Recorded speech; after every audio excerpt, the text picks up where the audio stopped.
All right, all right, all right. We're back. We're back with another late show. This is your host, Young Brando, live from Los Angeles. We're back. Rolex has a new release. It's always a beautiful day when Rolex does us like that. It's also a sad day because we learned earlier today that Takeoff is no longer with us. He was unfortunately shot in a bowling alley. Rest in peace. Not much more that can be said. Um, so we'll just pass over it in a little more than silence, I guess. But we're gonna talk watches.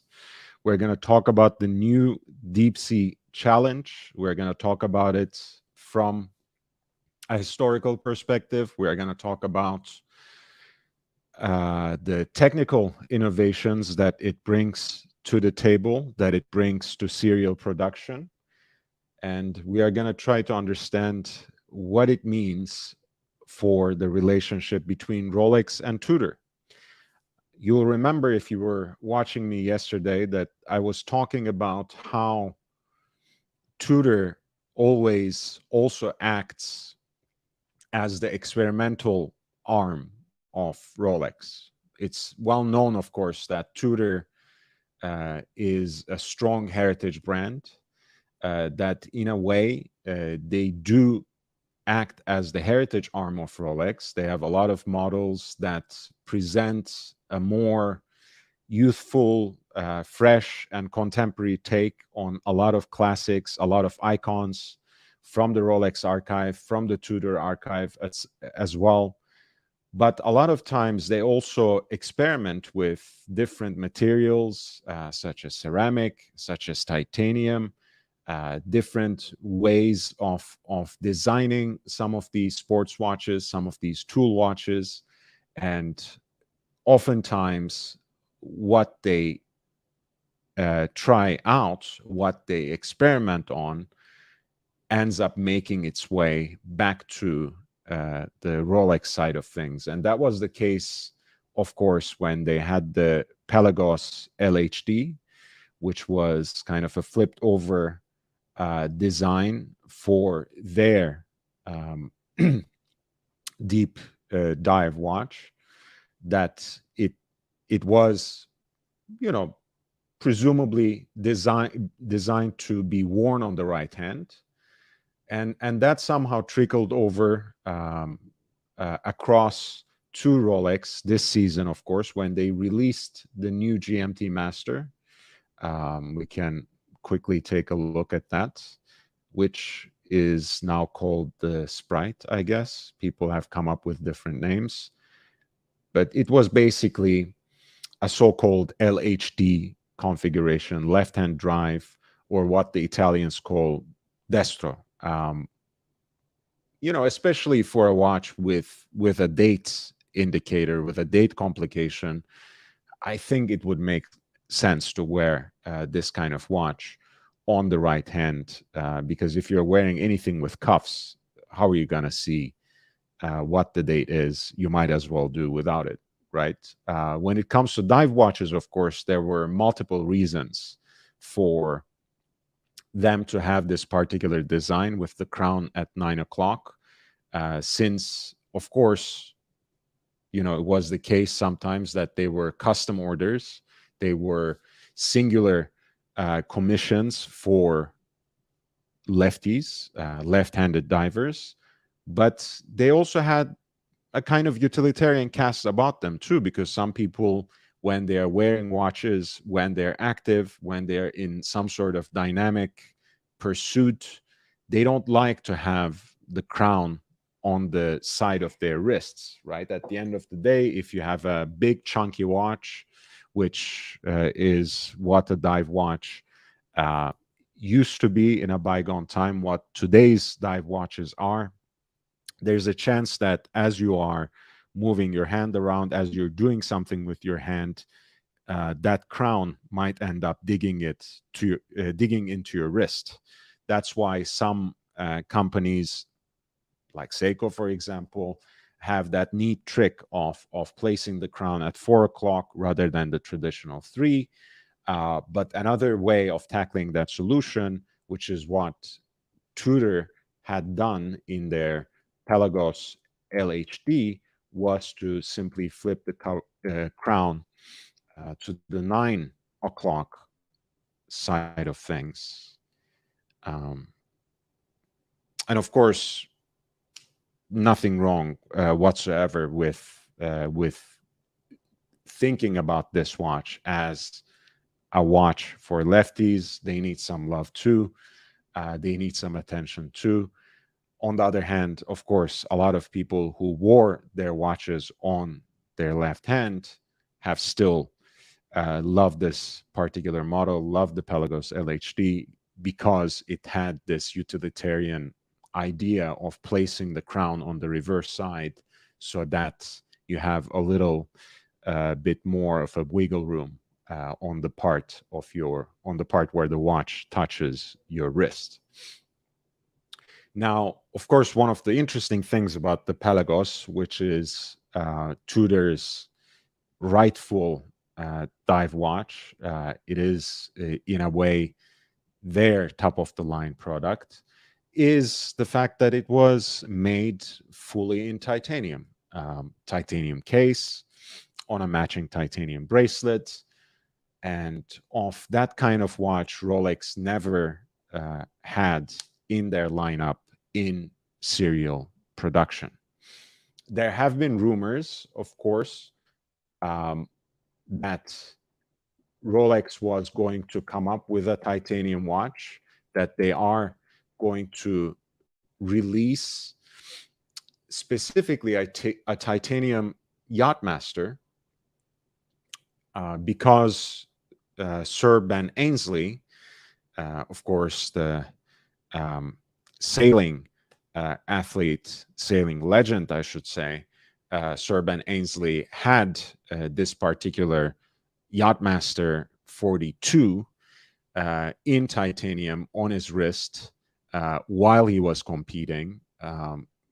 Very cool look, great looking watch, and it was all the rage, and people were really expecting, especially with rumors about a new Yachtmaster release, people were really expecting that we would have some version of this prototype that was that was given to Ben Ainslie in the Rolex lineup in one way or another. Of course, he's wearing it here on some sort of canvas strap, but the prediction was that it was going to be a Yachtmaster 42 with a titanium case on Rolex's rubber band system, rubber band bracelet, which is Oyster Flex, and perhaps with a matching titanium clasp. Watches and Wonders has come and gone. There was a new Yachtmaster release that was the Yachtmaster 42 in yellow gold, a very cool watch in its own right, but there wasn't anything in titanium. And in a way, I was relieved because, Rolex, in my eyes, quote unquote, doesn't make mistakes, right? Of course, that's hyperbole, that's an exaggeration, but usually they're very thoughtful about what they release, what they integrate into their lineup. And when they do something different, it doesn't have to be groundbreaking. Rolex doesn't really break new grounds when it comes to their own releases, as you know. They much more take an approach on the side of caution. They always err on the side of caution. They always privilege evolution over revolution. At the end of the day, they usually don't do makeovers, but just introduce a few different cosmetic changes and perhaps a couple of technical innovations in every generation for their watches. So there had to be a very good reason. There had to be something quite out of the ordinary for Rolex, at least from my perspective, where they would actually choose titanium as the primary material for their watches, as the case material, and here also matching bracelet material as well, right? So they didn't just choose another 41 millimeter watch. They didn't make a Submariner out of it, that was or was not on a matching bracelet. They did not introduce a Yachtmaster 42 in titanium with perhaps a matching titanium buckle on Oyster Flex. They did not introduce a Sea Dweller 43 in titanium with the matching bracelet. They actually decided to introduce the watch, the Deep Sea Challenge watch that was strapped on um, on the Challenger Deep Sea, James Cameron's vessel, when he actually descended into the Mariana Trench about a decade ago. And as you see, it's really not a coincidence for them to release this watch basically whole decades after, to commemorate that occasion and to basically introduce this watch into serial production. And they made a few changes. We will discuss them.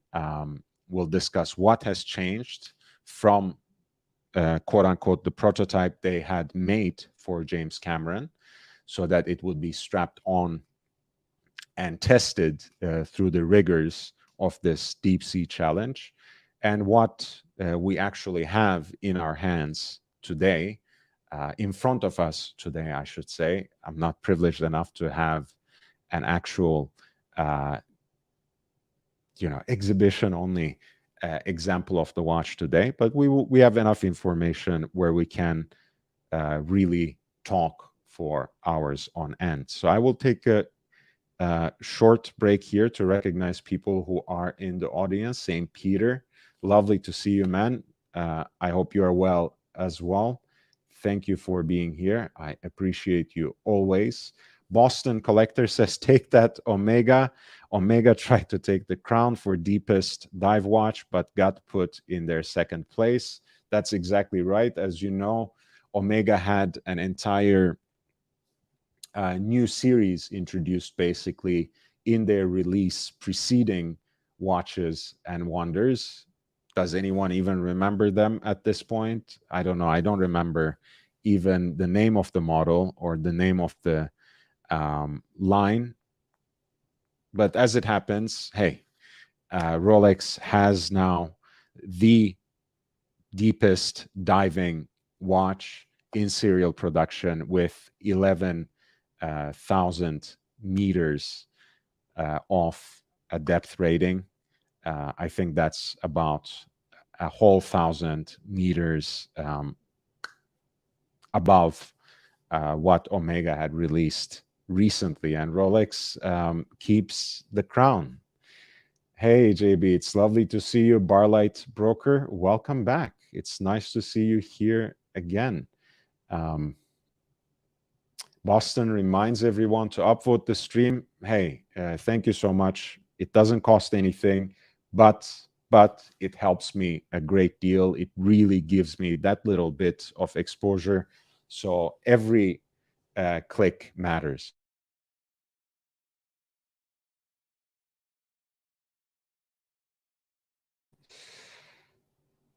So now let's take a deep dive, if you excuse the pun, into the recent history of this model, and then from there we will maybe talk a little bit about Rolex's legacy in making these sorts of professional grade dive watches, and move from there. So I talked a little bit about the prototype that was produced in the March of 2012, and you realize that was March, but Rolex actually pushed this release back so that it receives the kind of attention, so that it gets the focus that it's due. right? Because at the end of the day, the Deep Sea Challenge is just not just another Rolex release. It's much more than that. Of course, it's important that it breaks a certain record, but it's also the kind of thing that I call, in the best way possible, a publicity stunt, right? At the end of the day, with a release like this, 50 millimeter case, 23 millimeter of thickness for the watch case, if I'm not mistaken, you're really talking about a gargantuan timepiece that is, at least for people like me, downright unwearable.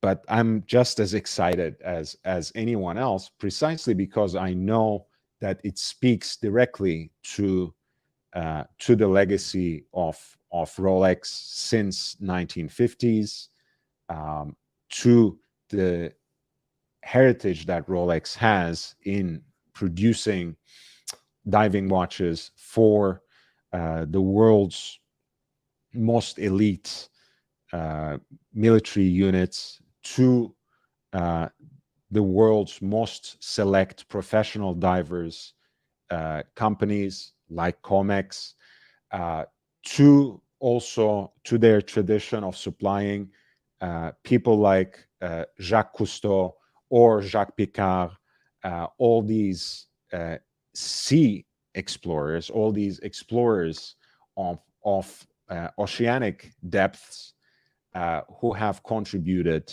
so much, at least in terms of expanding humanity's imagination and expanding our horizon in trying to understand where we are in this world. So this was the Deep Sea Challenge, produced for James Cameron in 2012.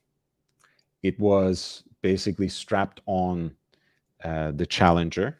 It wasn't a watch that was necessarily designed to be worn, although just like the Deep Sea Special that we will talk about later, it can, at least for demonstration purposes, be put on a wrist.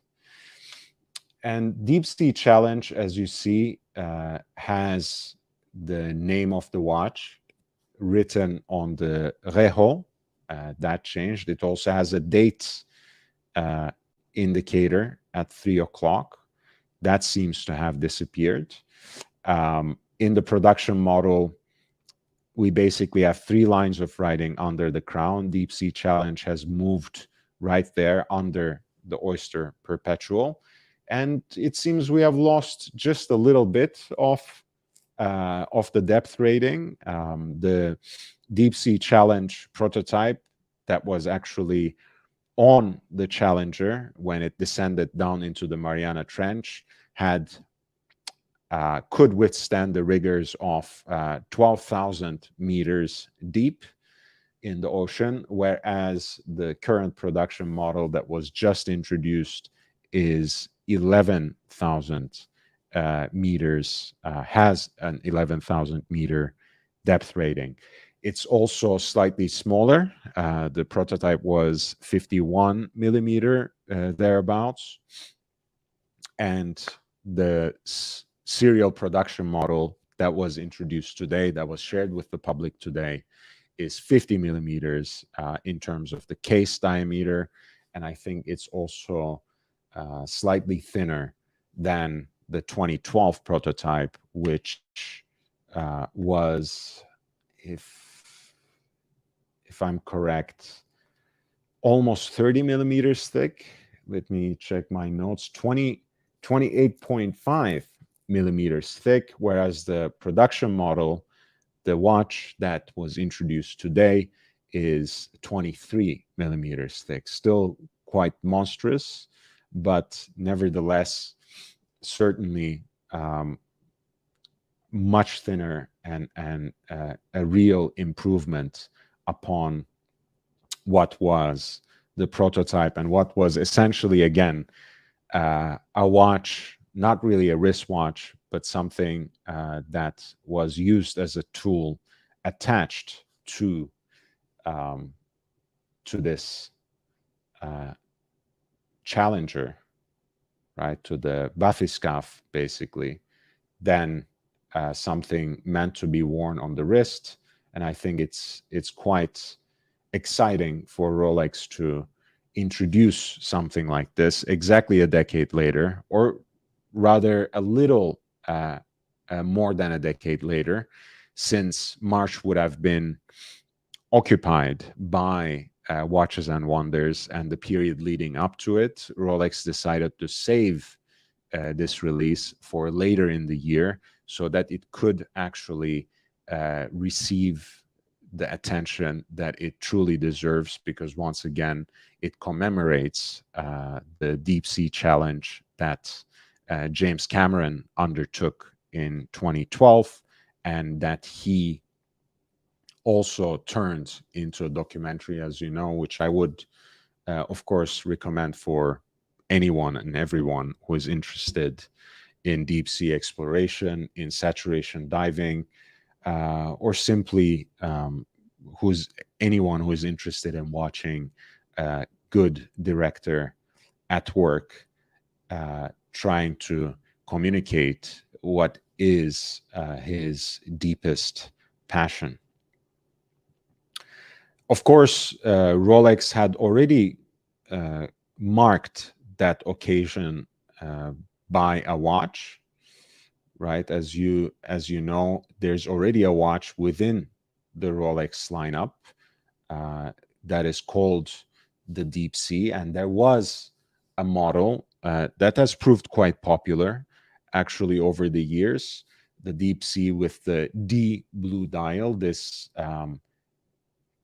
very nice gradient dial that basically turns from this profound shade of blue into something much darker as you go down into the 6 o'clock side of the dial. And as you see from the promotional material, that is a dial configuration, that's a finish that's supposed to mimic specifically the deep sea challenge itself, the way everything basically gets pitch dark after you descend. I mean, more or less after 100 meters, but imagine being down there more than 10,000 meters deep.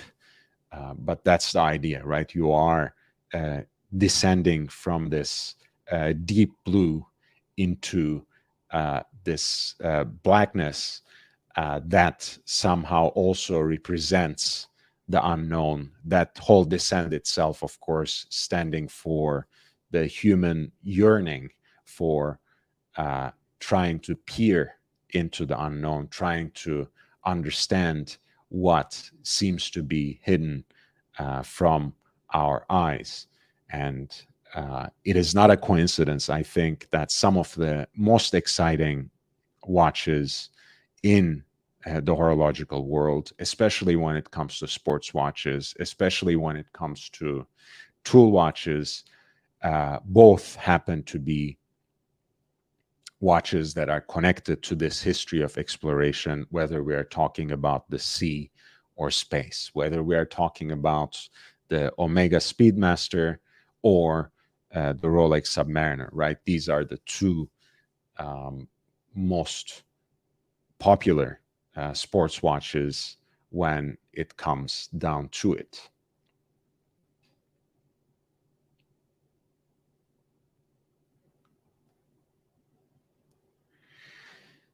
And of course, I would direct you to the great lecture by James Kingston at the Horological Society of New York. One of the great things that the Horological Society does, one of the great services they provide to the community, is actually recording some of their best and most important lectures and sharing that with the horological community on YouTube. So do check out James Kingston's lecture on the conception and innovation of the first diving watch, which actually happens to be the Blancpain, right?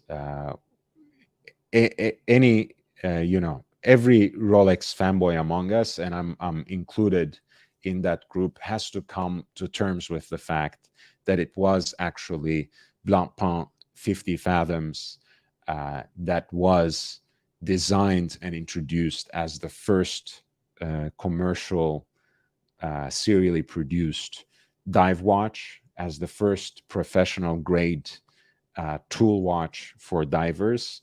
But Rolex followed right after.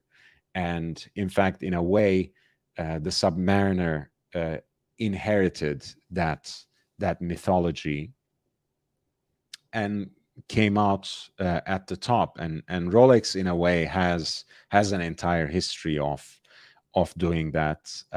Their marketing, pardon me, their marketing campaigns and their efforts in using these sorts of moments and these type of historical accomplishments to push more of their products, to move more units, has been impeccable, certainly for the second half of the 20th century, but even before and after that. So, of course, the Submariner itself, at least for Rolex, stands at the beginning of the story. And there have been many models of the Submariner, without even counting everything that was supplied to military divers, to be issued to them, rather, through their units. There was also a whole history of submariners and later sea dwellers, of course, that were produced for Comex, right? And I'm just peeking here into this beautiful little gift that our community member Night Diver sent to me just very recently. This is the little catalog of the vintage concept out of Hong Kong, where they showcase different variations of the Submariner.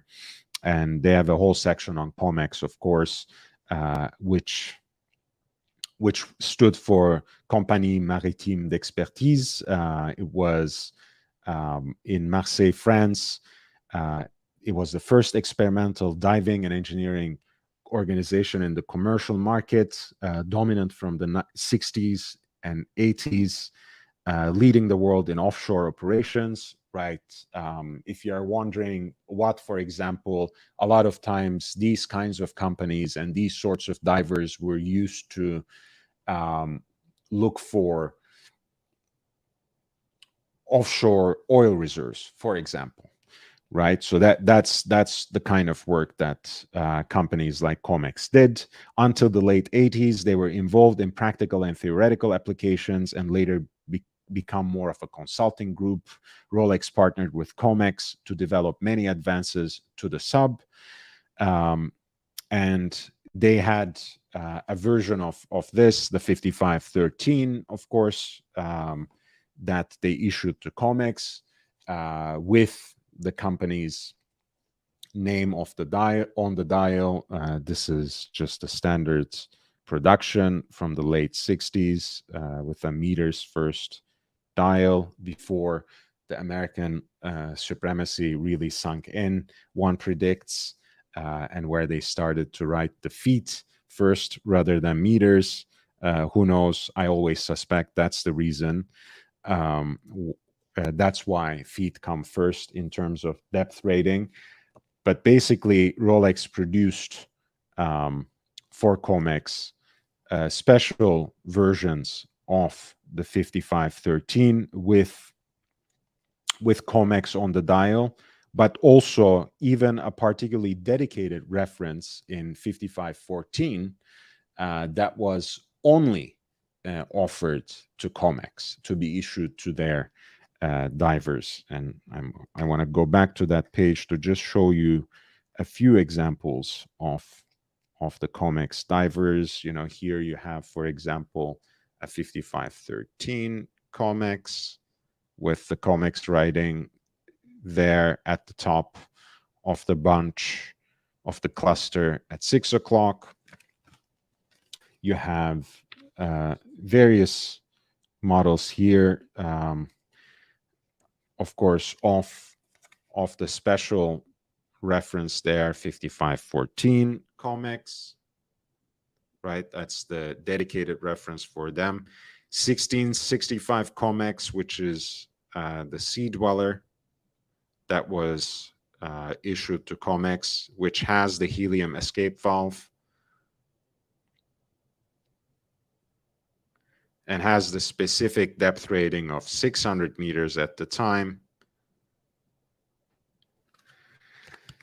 So Rolex has that kind of history. Rolex, of course, has the history, since this was the 60s, of having supplied Captain Jacques Cousteau with prototypes of the Submariner for his deep sea explorations. And finally, of course, in 1960, they had supplied Captain Jacques Picard's team with Deep Sea Special, again, a timepiece that was strapped on to Bathyscaphe Trieste to be tested in the rigors of that particular challenge. And the Deep Sea Special looked something like this. There's an example of it, not the exact watch that was actually used for that particular descent in 1960 by Jacques Picard and his team, but an exact reproduction of it. This particular watch is now in the Bayer Museum in Zurich on the Bahnhofstrasse. As you see, it is engraved on the case back with the particular depth and the date of that descent, 23rd of January in 1960, 10,908 meters, nicely engraved and filled in with enamel with, of course, the company colors of Rolex, which is green. And as you see, this watch, even if it looks downright unwearable, they actually filmed this little episode of Talking Watches at the time with René Bayer in the museum. This is when Stephen Polverin was still working with Hodinkee. So he conducted this lovely interview with Herr Bayer and actually dared him to put the watch on his wrist. And I have to say, it didn't look half bad. Certainly wasn't meant to be worn on the wrist, but still quite impressive. And you can kind of see also in this commemorative model the use of that two-tone, which in a way later showed up in the Rolex lineup as well, namely in the ST43 in steel and Rolesor, right? Steel and yellow gold that we still see in the lineup today. And that's quite a watch as well. Again, a community member, Cool Chris Callie, has one, and I had a chance to try it on. And I got a lot of flack for it from people on YouTube. I completely understand. It was certainly too too large for my wrist, but still a pleasure to try it on and see how it looks on that particular occasion. As you see, this is the Sea Dweller 43 in two-tone. I think it's a lovely watch, but think of it, this is the 43 millimeter. So imagine how the new 50 millimeter Deep Sea Challenge would look on my wrist. I think the watch would be wearing me rather than the other way around. So I'm not running to a Rolex authorized dealer anytime soon to try to see if I can get one of these new Deep Sea Challenge watches.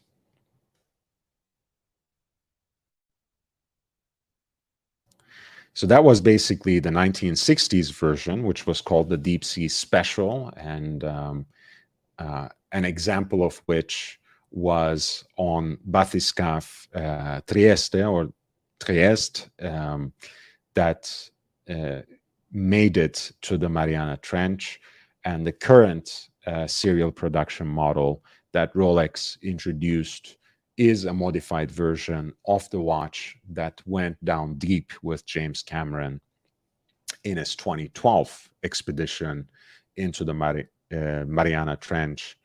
And as I said, the depth rating is a little less than that one that was strapped on Challenger, on the Challenger.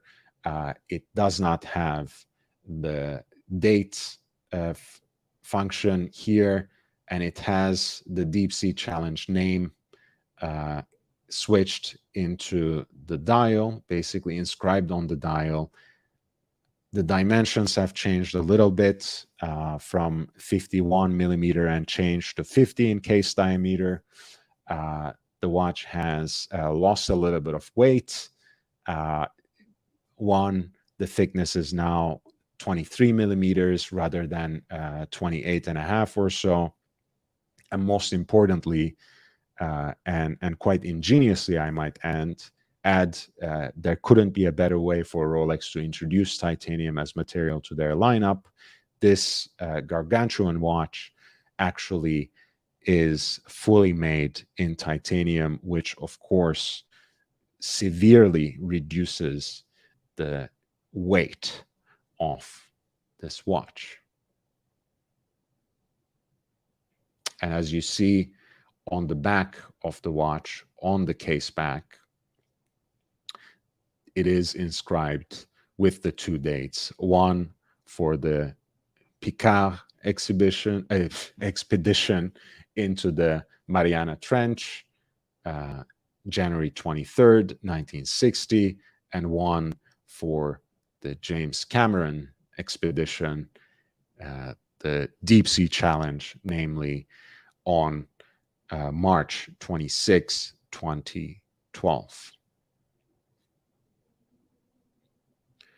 So it's a commemorative work that Rolex introduces into the series, into their lineup, and it breaks the record for that in serial production, one-upping properly Omega.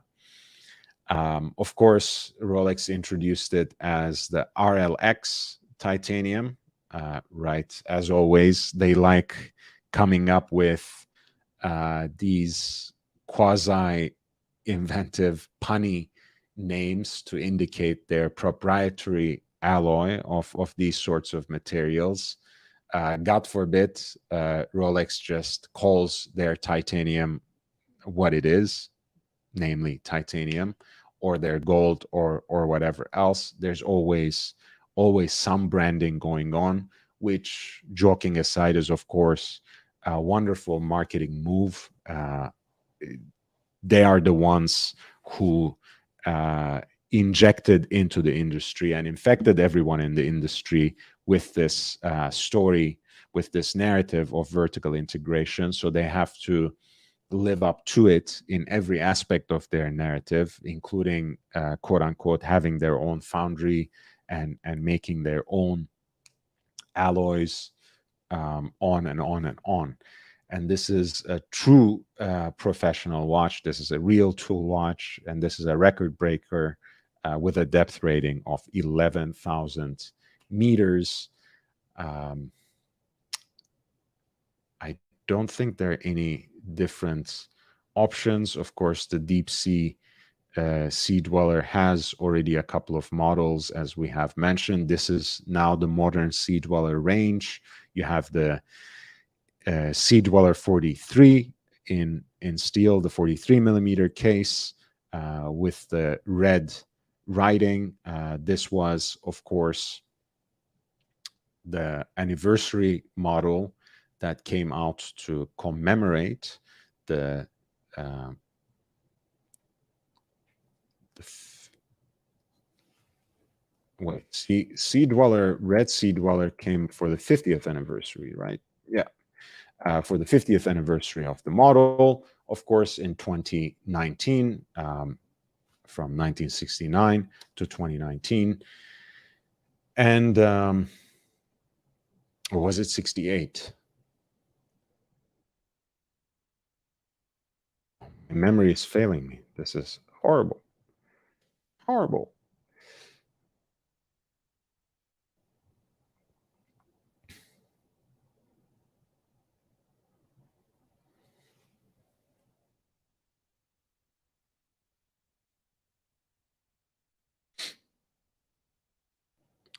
And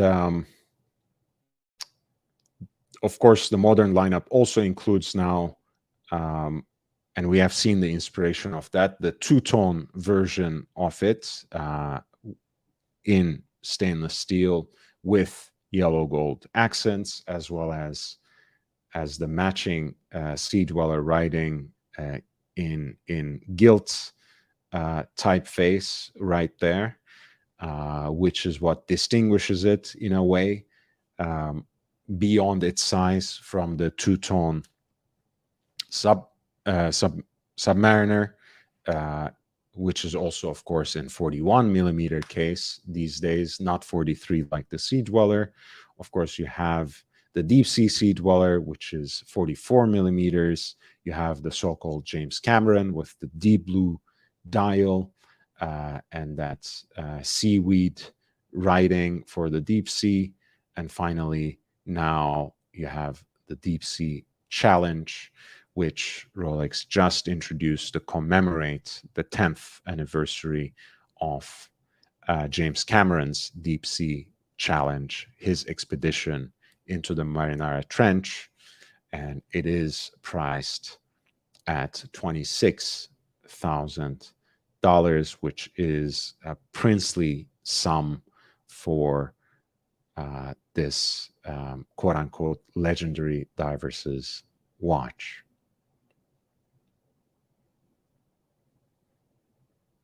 Of course, it has otherwise all the trappings of a Rolex dive watch.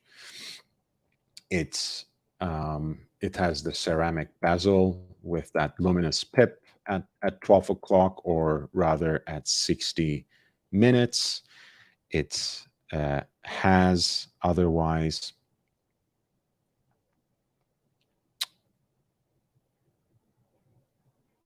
the oyster bracelet with an upgraded clasp, I should add, and we will look at that. It has again a screw down crown, um, of course the 30 movement.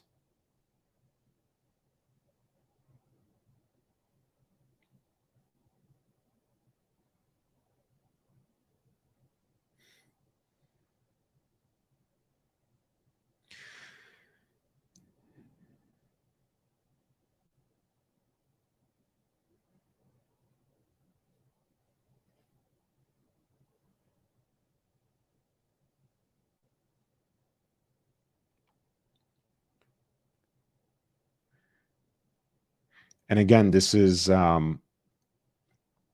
we were talking about how the divers extensions have been more or less eliminated from the range of Rolex watches, Rolex diver watches, since, as you know, a lot of these watches have migrated from quote unquote the tool watch category to the luxury watch category, even if they can still be categorized as sports watches.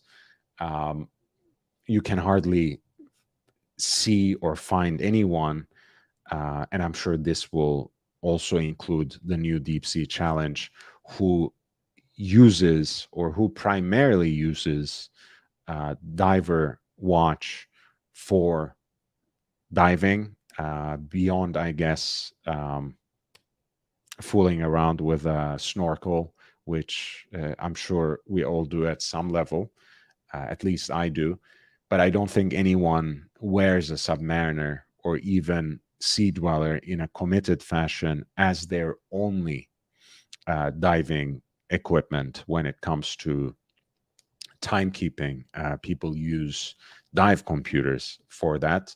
I know people who use their watches in diving, and ultimately, that still speaks to the sentimental relationship, the bond that they have, the emotional bond, really, that they have with their watches. Because the point is not that the watch that you wear on your desk can double up as a tool watch, but that supposed tool watch that can stand the rigors of the activity of your choice can accompany you back into your much more quotidian, much more mundane daily life, whether it is at work or at home or in another leisurely activity. So in a way, when it comes down to it,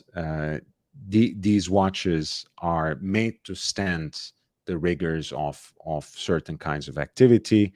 Of course, it's even more helpful when it's excessive and superlative like that. That's how we innovate. That's how we push boundaries. And at the end of the day, we always want more rather than less, because certainly otherwise, any old Rolex watch with an oyster case and a screw down crown can certainly come with you into the shower, uh, stay on your wrist when you're in a jacuzzi, or when you are on the beach, or when you're dipping in a pool. But in either case, this actually has a new extension link, flip lock extension link, that uh, provides, I think, about 26 extra um,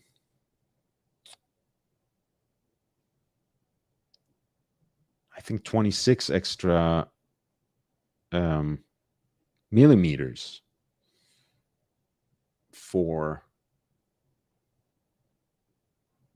an extension. Let's see. I just pulled up the PDF.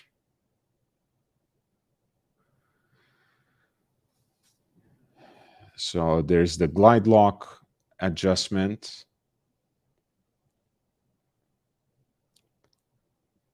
increments of 2 millimeters up to 20.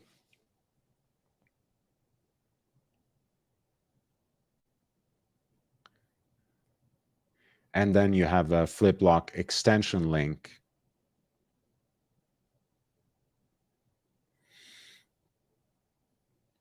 right, for an additional 26 millimeters approximately, right? Remove the watch from your wrist, it says, and fully extend the bracelet using the Rolex Glide Lock Fine Adjustment System.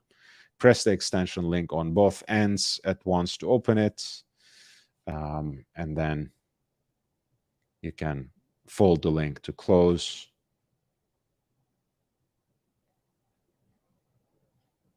And you can see how they have demonstrated it here. So The extension links are back, at least for the Deep Sea Challenge, with a good chance of those extensions making their way back to the regular lineup. Perhaps we will start seeing this new generation, this new iteration of the quote-unquote divers extension in Rolex's other sports watches. Let me attend to the chat a little bit. I know people are speaking again. Jake Brooks, JB, the fade makes this blue hard to beat. He was talking, of course, about the previous James Cameron, the James Cameron, Deep Sea D Blue, right? With that blue to black gradient dial. That's a beautiful watch as well. And now we have the new James Cameron, which is in fact the 50 millimeter giant in full titanium. As you see, this is the dial that JB was talking about, and the new James Cameron is, of course, standing right next to it there in Rolex's lineup. 11,000 meters has the biggest font. Yes, it's. I mean, Rolex didn't have any compunctions about highlighting what they are precisely doing in this watch, which is once again one-upping Omega to overtake once again that first place for having the dive watch, the professional dive watch with the highest depth rating in production. St. Peter says, one of my coworkers used to be an underwater welder. His friend wore a sea dweller to work. That's amazing. And again, I'm not saying that they can't be worn to work, but really, I think what makes these tool watches even more sentimental and even more, profound in a way as wristwatches for the everyday is that mythology they evoke, right? Precisely because they have been eclipsed as professional tools, do they now become these sentimental objects that inspire, that do more than simply keep or show time. Bloody Marvelous says, in all honesty, anyone buying a dive watch should take scuba diving lessons. I wholeheartedly agree. It's I've always been much more interested in the ocean and in the sea than the space. So I cannot agree more. Bloody Marvelous. If you can afford a dive watch, you can afford getting open water certified. Of course, dive watches are one of the most expansive genres of watches. With the advent of independent micro brands and Kickstarter brands and etc., the price range is incredible. You can get very respectable dive watches for a couple of $100s or less. And of course, the sky is the limit when it comes to the luxury genre. And Rolex shows you how with the new Deep Sea Challenge at $26,000. But of course, yes, if you can, in most cases, if you can afford a luxury dive watch like a Blancpain 50 Fathoms, like Rolex Submariner or Sea Dweller, like an Omega Seamaster or Ploprof or whatever else, you can probably get some scuba diving lessons, which is a great joy. I mean, for me, I don't care, whatever. Give me a snorkel and I'll still enjoy myself. But of course, it's lovely to dive even deeper with a tank in most places anyways. St. Peter says he thought it was crazy that his buddy would wear the Sea Dweller to an underwater welding job it being such an expensive watch, of course. Hey, it's anything that makes you tackle what is in front of you with a little more energy, with a little more inspiration. um, I think that's wonderful, really. And I mean, why not, right? If you have a sea dweller, why not put it through the moves? Why not actually put it to use in the way it was initially intended, in the way it was actually designed. Bloody Marvelous says, not going scuba diving is depriving yourself of one of the greatest affordable experiences available to everyone. This is, by the way, what, as per our conversation from yesterday, this is what Freud told his nephew, who was trying to lecture him about his habit of smoking, and smoking specifically the pipe. He was saying, "You are stupid to deprive yourself of one of the simple joys of life." Of course, the catch is, Freud uh, died of cancer. His jaw had completely locked towards the end of his life, to the extent that he had to use a contraption to open his mouth to stick that pipe in just so he could get another smoke. Um, Interesting man. Experiencing underwater flora and fauna is truly breathtaking. I think, hey, love the sea. I love the ocean, man. St. Peter says, I'm PADI certified to dive to 60 feet. That's more than most people. The base level certification, hoping to dive with a submariner one of these days. Why not? Submariner. Bloody Marvelous says, attaboy. I'm PADI AOW certified myself, only have 30 dives under my belt. Again, 30 more than most. But I will be working towards becoming a technical diver. That sounds bloody marvelous indeed.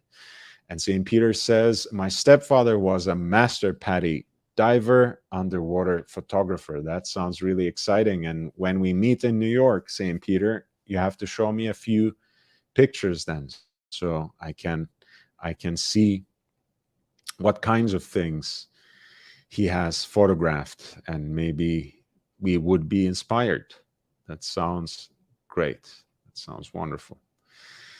So we have basically more or less come to the first half, come through the first half of our live stream today. It's almost been an hour. Um, Hit the like button if you have been enjoying the show, if you have been learning something from it. We can talk more about Rolex. We can dive a little deeper, no pun intended, into Rolex's rich history of deep sea diving. A little further down the road, we might switch gears and talk a little bit about some auction results from the Monaco Legends Group for the live auction they held in Monaco on the 22nd and 23rd of October, which for them was really successful, which is an interesting data point, as we are in the middle of a veritable crisis in the watch market. Um, the watches at that segment of 1% are still seemingly performing strong, perhaps not as strong as they used to at the beginning of this year, but they're still selling, and they're still selling for princely sums. So we might get back to that. We might talk more Rolex, but in either case, if you have been learning something from this stream, if you have been enjoying yourself, hit the like button. It is really of immense help. It gives me that extra bit of push, that little bit of exposure. It's great. When it comes to subscriptions, if you have not yet subscribed, if you are not yet a follower of this channel, please take a minute to subscribe. You can always look through the catalog of everything that I have produced so far. And I'm sure you will find something of interest from that catalog, from that archive of live streams, as well as shorter content. Say, share the links with your friends, spread the word on other platforms, and help me expand this community so we can actually aspire to something greater, something bigger over the next months and years, because I'm here to stay, especially since I have been monetized for the last few weeks. And again, feel free to also direct any questions with a super chat, or simply, if you are feeling generous. As you all know, anything and everything that you give to this channel, whether it's super chats or a PayPal contribution or a Cash App contribution, goes directly back to the channel to get this sort of equipment. And I'm finally in a space over the next month, especially, to get a camera to film outside as well. So a lot of interesting content coming up, hopefully, certainly from Southern California, and some of the watchmakers and strap makers and other horological people that we have here. And perhaps if I make it in time, if I can make that purchase in time, I'll be able to film some interviews on the East Coast as well. So if you want to help the channel out, if you want to contribute, if you want to be a part of that, feel free to super chat. And all the links for Patreon, PayPal, and Cash App are pinned already there as well. Watch Nicholas, love you, man. Thank you for being here. Mookie has dropped in as well. Love you guys. Does this double as an ankle monitor? I think it might. It can. It can. Tracker, ankle monitor. Maybe if we find the Q, if we find Q, he can even make something special out of it for us, so we can cut through ropes or something. Great stuff, man. I've been watching your broadcasts as well. Great coverage of the situation, which I'm not going to talk about here, but I appreciate that you do and that you take care of that. Bloody Marvelous says, I've seen comments on other channels that this is Rolex's answer to the Omega Ultra Deep, conveniently forgetting this watch was first made in steel in 2012. Absolutely, Bloody Marvelous. I don't just say this. I genuinely, except for Watch Art Sci, Bill Sanders's channel, except for my friend Aussie Expat's commentary. He has a small channel which is on the featured channels on my platform. And except for Watch Nicholas, who does something else and something more than just watch talk, I don't watch other watch channels. So I have not missed out on any of that bullshit. But as you have seen, I've covered it from the historical perspective. I have particularly started, and you can even go back to the thumbnail, I have in fact foregrounded what they had built for the Challenger to put it outside the vessel that James Cameron used in his expedition. And basically, this watch is a slightly modified version of what they had already made for the Deep Sea Challenge in 2012. And in a way, the modern version of what they had built for the 1960 expedition as well. And I have talked about that as well, that ridiculously domed, beautiful watch that they also produced in some number, kind of like a half a dozen in number, I think, in the two-tone, that they then gave to some of their most privileged and most important dealers such as Bayer in Zurich. And Mookie says diving weight. Yes, the modern authors, God forbid, won't need to fill their pockets with pebbles if they're attempting to do anything unseemly. God forbid. We take it very seriously, of course. Joking aside, please just call a hotline and get some help. We all fall into dark times. We all struggle with our demons. If you are even contemplating, remotely, um, anything of that sort, the crisis lifeline, you can just reach them with 988.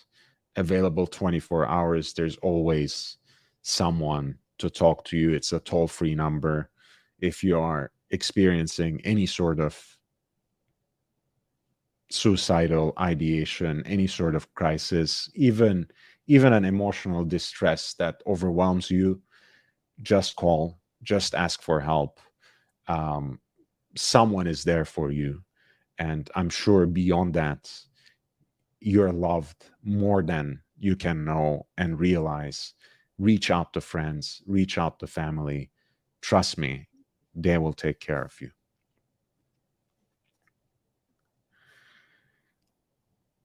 So let me just quickly get a drink of water, and I will get right back to you. And you can tell me in the comments, tell me in the chat what you would like me to talk about next, whether I should continue to wax poetic about Rolex's legacy in deep sea diving, or whether I should switch gears and perhaps talk about some other stuff, including the Monaco Legend Group auction, which can be a good excuse for us to crack open that beautiful Cartier catalog and start looking into that from a previous auction by the Monaco Legend Group, which is co-led by Davide Parmigiani, the famous Italian dealer, and of course, Claude Cohen as well. I'll be right back.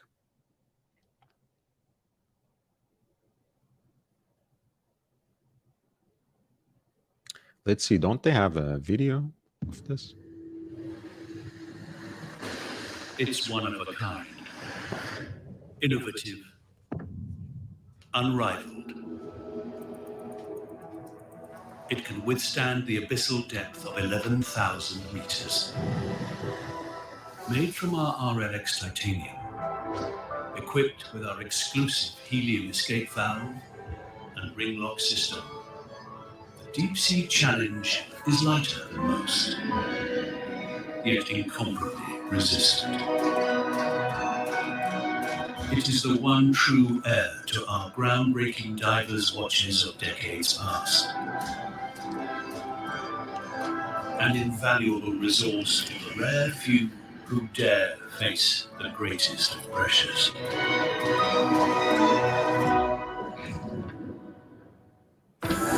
Lighting the path to the surface and beyond, opening new times, not for one, but for all. The Deep Sea Challenge.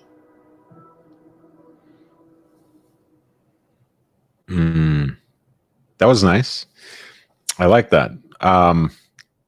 Everything sounds more authoritative in the British accent, even in this smog foreign accent that I have.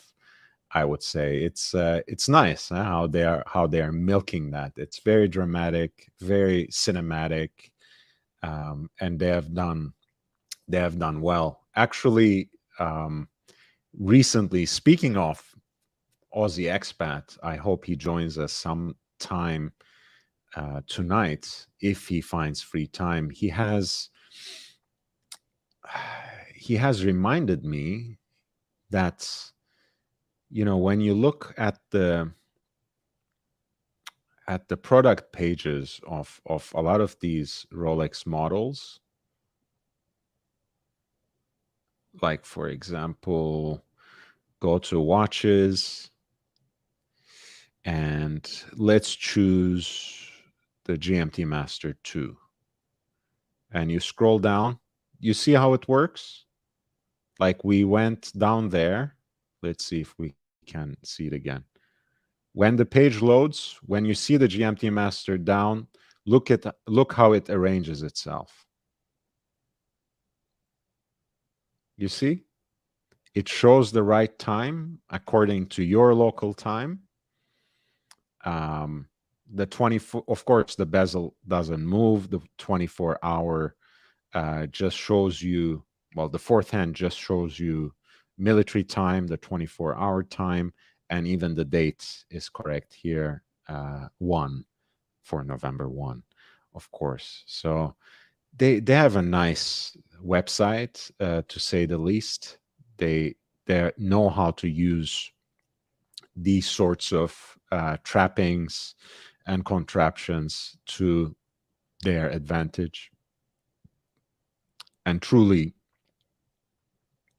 they're one brand that really know how to market their product. When you have, for some of their competitors, truly incredibly confusing websites that are still filled with discontinued products and non-existent models, where they don't know how to highlight their own new releases, where they wouldn't have information about them. You had to go to third-party websites to find anything, to find real action shots, to find informative videos. Rolex always tries to take charge of things, take control of their own narrative, um, and they better, because they don't really give most people any significant access. So it's good, at least, that they do a good job in controlling their own narrative. So here's the new Deep Sea challenge: 50 millimeters, 23 millimeters in 50 millimeters in case diameter, 23 millimeters in thickness, and made out of RLX titanium, as the gentleman said, both in its case and the matching bracelet.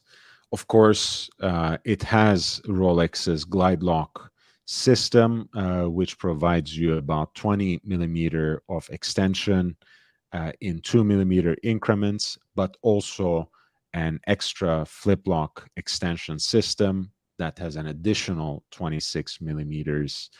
That sort of takes place of what in previous generations used to be a diver's extension, so to speak. So it's a great reintroduction of a professional diver grade watch. It is a great commemoration of the Deep Sea Challenge from 2012, exactly a decade after, on its 10th anniversary. And again, pay attention to the fact that Rolex left the announcement to late 2022 rather than actually doing it in March.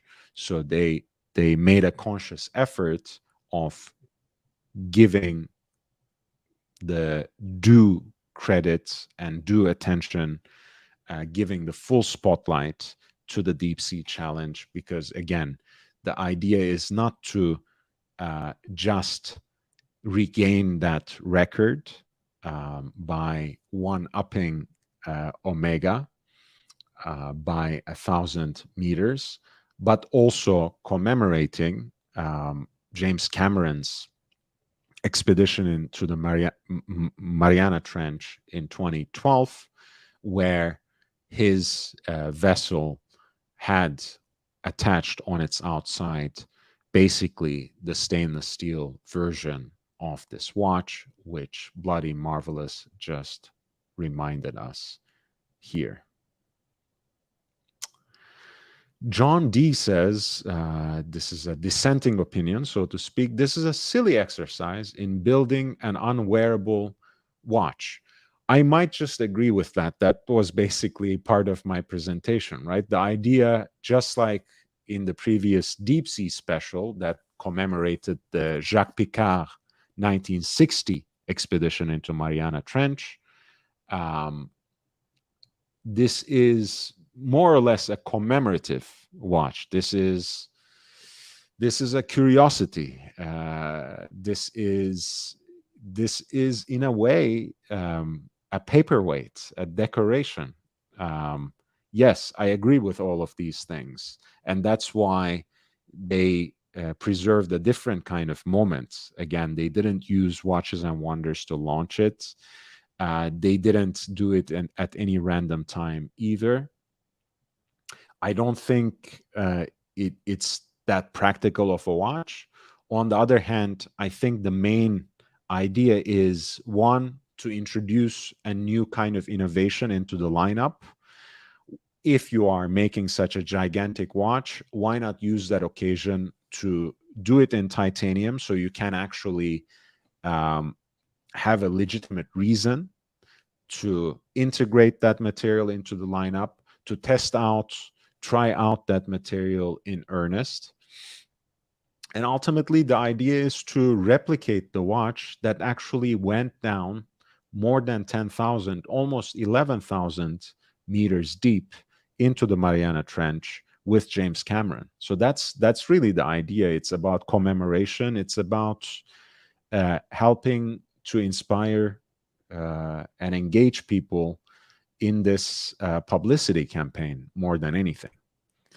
If you want 11,000 meter of water resistance for 1/10 price, get a Bell & Ross Hydromax. Do not get a Bell & Ross anything, please, which is actually wearable. Except for that, we agree completely, John D. But thank you in either case for sharing your perspective. I value it deeply, and thank you so much. Watch Nicholas says, I dislike my Bell & Ross. It's bad quality for what it's worth.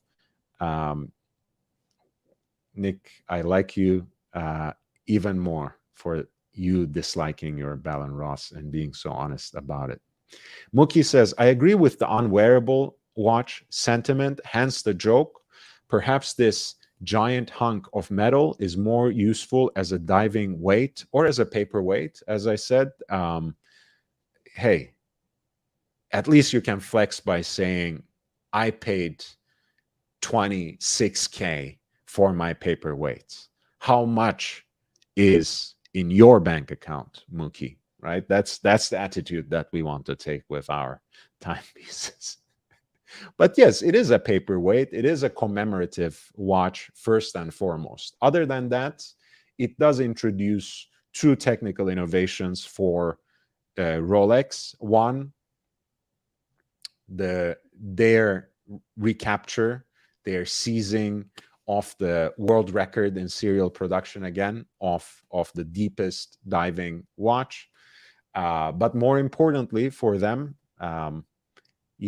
as a small step for the horological industry, but a large step for Rolex, they are finally using titanium as primary material in serial production, and it is a huge step for Rolex. And we will see we will see a lot of different aspects of this watch in different parts of the Rolex lineup.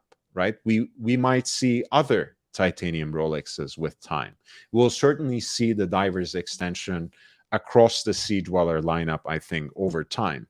I can't promise that, of course, but it seems logical to see it. Corrado Galizia, hey man, nice to see you. He says, crazy, John D. I was 96B with a guy I'm still friends with today whose name is John D. Nice. It's a nice coincidence. Small community, not sure where you were at 95B.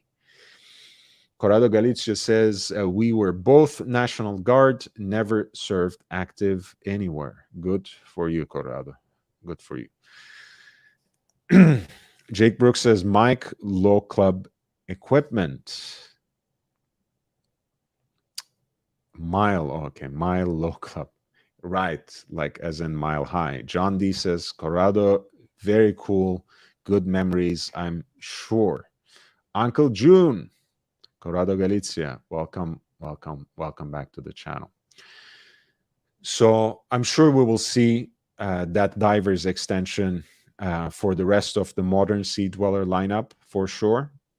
Well, not for sure, but most probably. And I'm almost certain that we will see titanium used for other Rolex watches in due time. And this was a good reason to introduce it, right? Imagine if they tried to produce the version in steel, which was strapped on the Challenger in the 2012 expedition. I thought, I mean, that would have been a truly unwearable watch, even for, pardon me, even for extravagant and occasional purposes. At least they have used the titanium to, you know, push it back or reel it back into the realm of the possible, into the realm of the reasonable. So I do appreciate that. And what better occasion, what better reason to use titanium for that?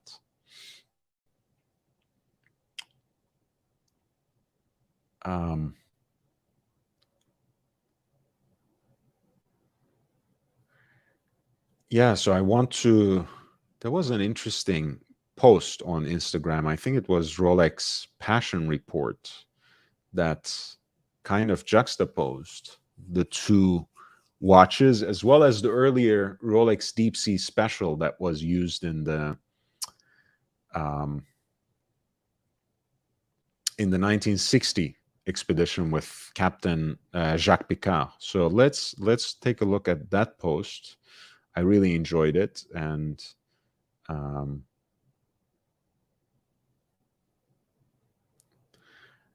this is the watch on the left, is the watch that was made for the 2012 expedition for James Cameron. As you see, it is in steel. It has Deep Sea Challenge engraved on the rejo.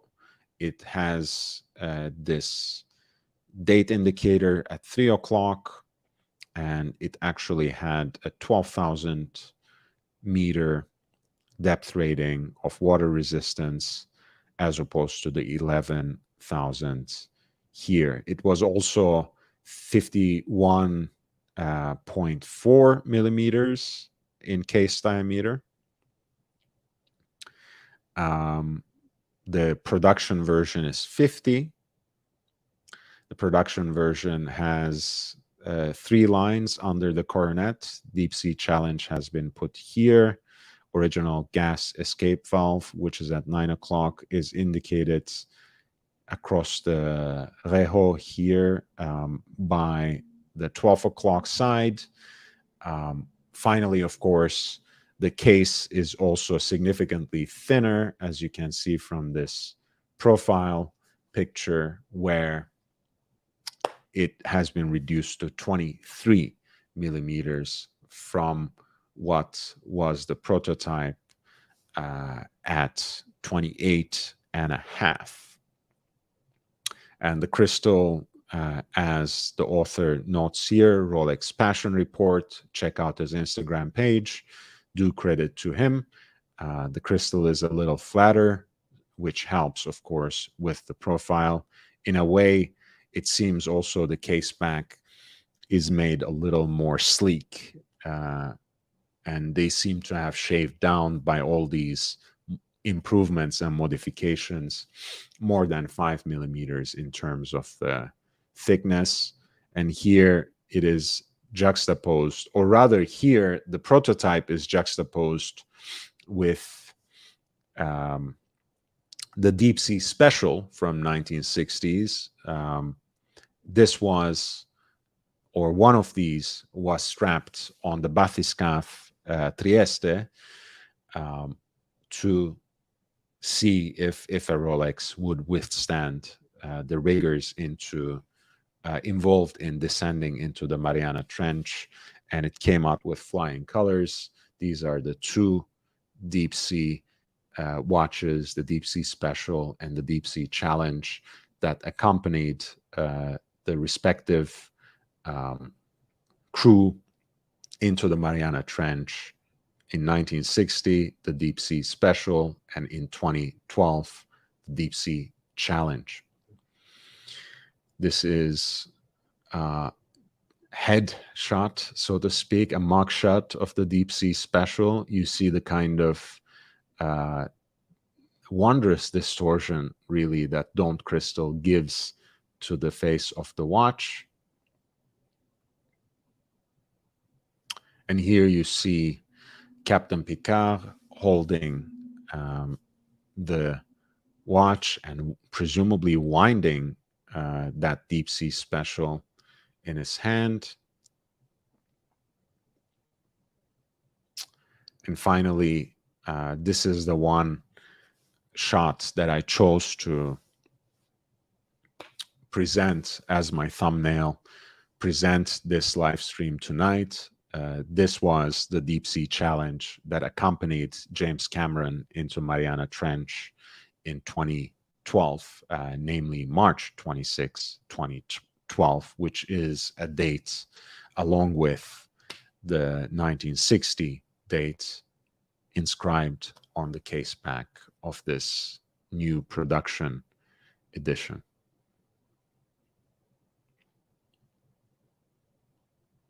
Yes, and that was Rolex Passion Report, by the way. Check out his Instagram page. He has a very nice collection himself and posts some great stuff from Rolex history regarding Rolex history from time to time, as well as quite unique and wonderful examples of Rolex watches. That being said, also please follow me on Instagram as well. That is always appreciated. The content, of course, is watch related and dovetails with what I cover here, but it is also slightly different and perhaps more narrative oriented. And I have decent visuals, some of which is something I mine online, kind of old advertisements, wrist shots, and watch spotting on celebrities, but also some of the photos that I start taking myself and some of the reels that I create myself from my visits to the boutique, a different version of which you always see on this channel at any rate, especially in the form of shorts. John D says the Sea Dweller models these days seem to be moving away from broader appeal with the case sizes. I can relate to that. I thought I wanted the SD43 for a while, and then I tried it a few times and tried it in natural light and in kind of a casual context when I last met up with Cool Chris Cali, and I just realized that it was too big for me. In stainless steel or in two-tone, I rejected both of them. I was offered them by the AD, and certainly that won't be the watch that brings me back into the contemporary fold. So, because it is too big for someone like me, 43 millimeters even is too big. First, the James Cameron, and that's in fact 44 millimeters. Then this, the Deep Sea with the D blue dial, is 44 millimeters in case diameter. This one is 50. Excessive size for a novelty. I'm guessing you are saying excessive size, which makes the watch more of a novelty than an average product in the lineup. I agree, John. I'm not going to defend Rolex just for the sake of it. I think this is mostly a publicity stunt anyways, in the best way possible. If you ask me, it is really a way of commemorating the Deep Sea Challenge itself, what James Cameron did in the March of 2012 more than anything. But I completely understand and relate to your point regarding the deep sea watches within the Sea Dweller lineup, and even the Sea Dweller lineup itself more broadly, with 43 millimeter, 44 millimeter, and now 50 millimeter watches. Aussie Expat says, to me, ST43 is the professional dive watch. Deep Sea is a tribute, collector's piece, the new one, especially so, perhaps. To me, ST43 is a great watch. It's a very masculine watch. It's a very sporty watch. But even within those limits, for someone like me, it's just too big.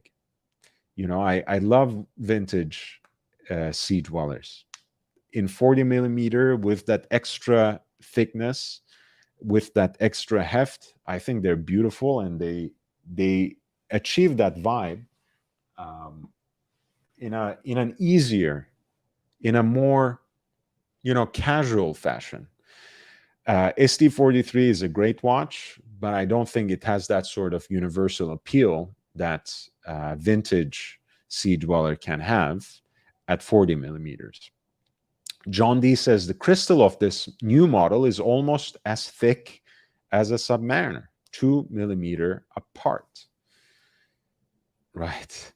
Corrado Galizia says, how much do you think the crown affects the depth capability? If it had no crown, how much further could it go? I'm not as technical to translate that somehow. There are much better engineers among us, probably in the chat already, so they can probably give you a good idea. But think of it like this.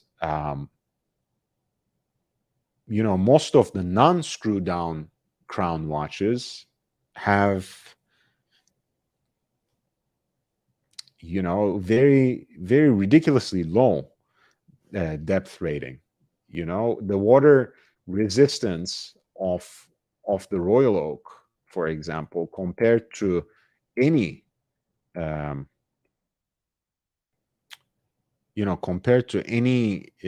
Rolex watch is 50 meters.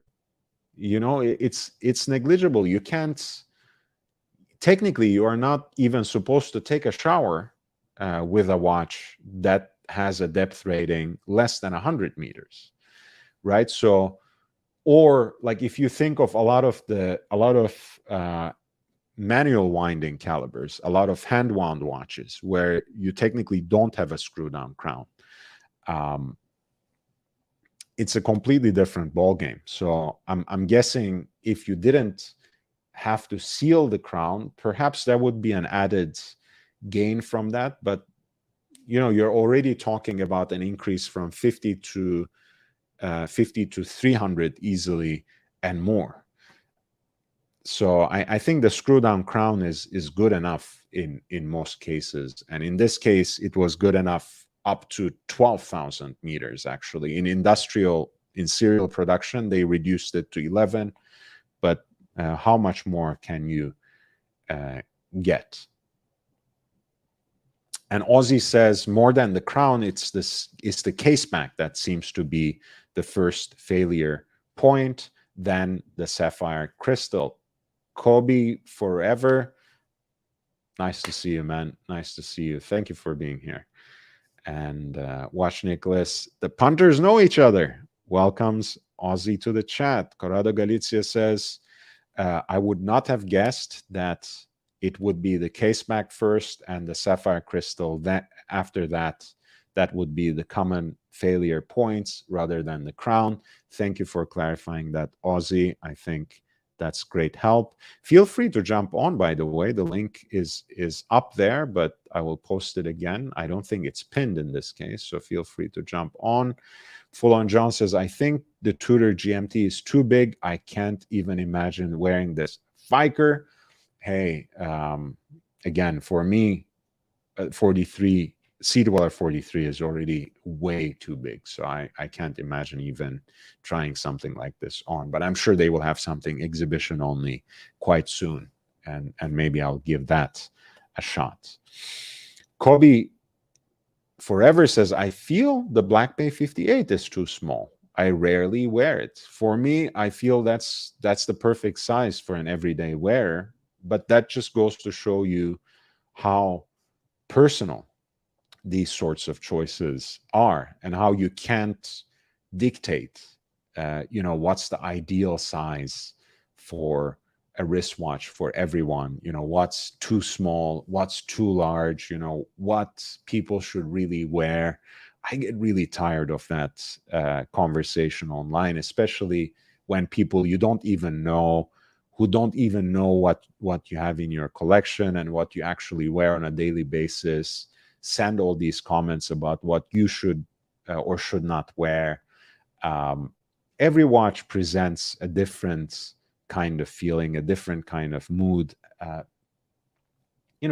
really a different attitude towards that particular day. Sometimes you just want to wear a big watch. Some occasions call that, and sometimes you simply perhaps call out that occasion. And hey, you might have you know a wrist that's smaller than 7 inches, or maybe smaller than 6 inches, but you want to wear a panerai, a proper panerai, 44 millimeters and up. So do that, because that's what you feel like, and that's the watch that you want to wear on that particular day for that particular occasion. And hey, as long as you are not trying to fit that in a suit when it's already too large for you, and wear it with a dress shirt or something, I don't think it's a problem. If you're wearing something casual and you want to wear a big sports watch, you wear a big sports watch. And if you want to wear something smaller, more discreet, in a way that even disappears on your wrist, when your shirt cuff falls down, that's what you should wear, because that's what you feel like wearing, and that's what makes you feel put together. That's what makes you feel right. Um, and you go on and tackle what is ahead of you. I think it's a very personal thing. No one can dictate it to others. For me, Black Bay 58 is the perfect size. It could be and should be, if you ask me, a little thinner, but that's just personal preference. Ozzy says, cheers. And Full On John says, exactly. I have a 7.25 to 7.5 inch wrist, depending on my weight. And I feel the 58 is the perfect size and weight for a diver. 36 millimeter oyster case is still my ultimate favorite mechanical watch so far. Yeah, you see, you can have it both ways in a way. Ozzy, G'day, welcome. Lord. Hey, man, people were, don't be so absent. People keep asking me, and assuming all sorts of things. You have to be more, more regular again. Otherwise, I have to explain every day, why is Ozzy not here? Yeah, it's hard. I'm right now. I'm very sleepy, but you asked, and I've been absent the last few days. It's been pretty big in terms of what's been happening here in Las Vegas. Itinerary Yeah. has been packed, but any amount of extra in my schedule is just kind of hard. So, Of course, of course. I um, mean, I'm mostly kidding. I do this to El Profesor as well, because since you have been so fundamental to this channel and you have appeared so much, people assume that if you are gone, you are gone, yeah, there's some right? sort of And you are not issue. coming Yeah, back, it's not a drama channel, guys. It's right? Yeah. Yeah, so, I've been meeting a lot of the watch community, Hmm. regulars and so forth that have come out to Las Vegas, and it's been pretty eye-opening just in terms of watches. The people have been very, very nice. There's some people who I've not really seen too much. I've been a little skeptical of, but in person, I really, really enjoyed my time, especially Pavel. I don't know. I don't actually know much of him on stream. I think he's a really big Pavel is Archie great. fan for Pavel sure. is great. And I see him in the chat. I don't know what he looks like or who he is in real life, but I've always enjoyed him in the chat. yeah, he's awesome in real life. He's awesome in real life. I got a chance to meet him. Fantastic. We got a lot of commonalities actually. So that was a real hoot. Nice. Did open my eyes to like watches though. There was a lot of oh, you got a super chat. Oh, nice. Kobe forever. Thank you. This is my friend Mamba from before. Support Lord, super chat your questions or join Patreon to help him contribute, to help him continue to produce quality watch content with no drama. I appreciate that. We miss El Profesor. Profesor is not only professing, but in fact doing a little world tour as we speak. He's traveling abroad, a gentleman abroad, and he's gonna come back again. Of course, I miss him dearly as well, but his schedule has been pretty tight recently as well. And I appreciate you, Kobe, forever. Yeah, the links are there for the Patreon and other contributions as well. Feel free to super chat your questions. If you join my Patreon at that initiate level, I also send you links with daily watch deals, and I'm quite accessible for specific questions and everything else as well. So thank you for plugging it like that, Kobe, and feel free to at least hit the like button if you can't do anything else. So tell me more about the kind of characters you met. Of course, I'm mostly wondering about Jamie Opulence because he's my favorite character among all that cast. Yeah, me too. He's sorry. There's a little baby stuff happening in the background, but That's wonderful. we've spent we spent a bit of time together. A couple of dinners. This evening at the Venetian, there was a big watch event.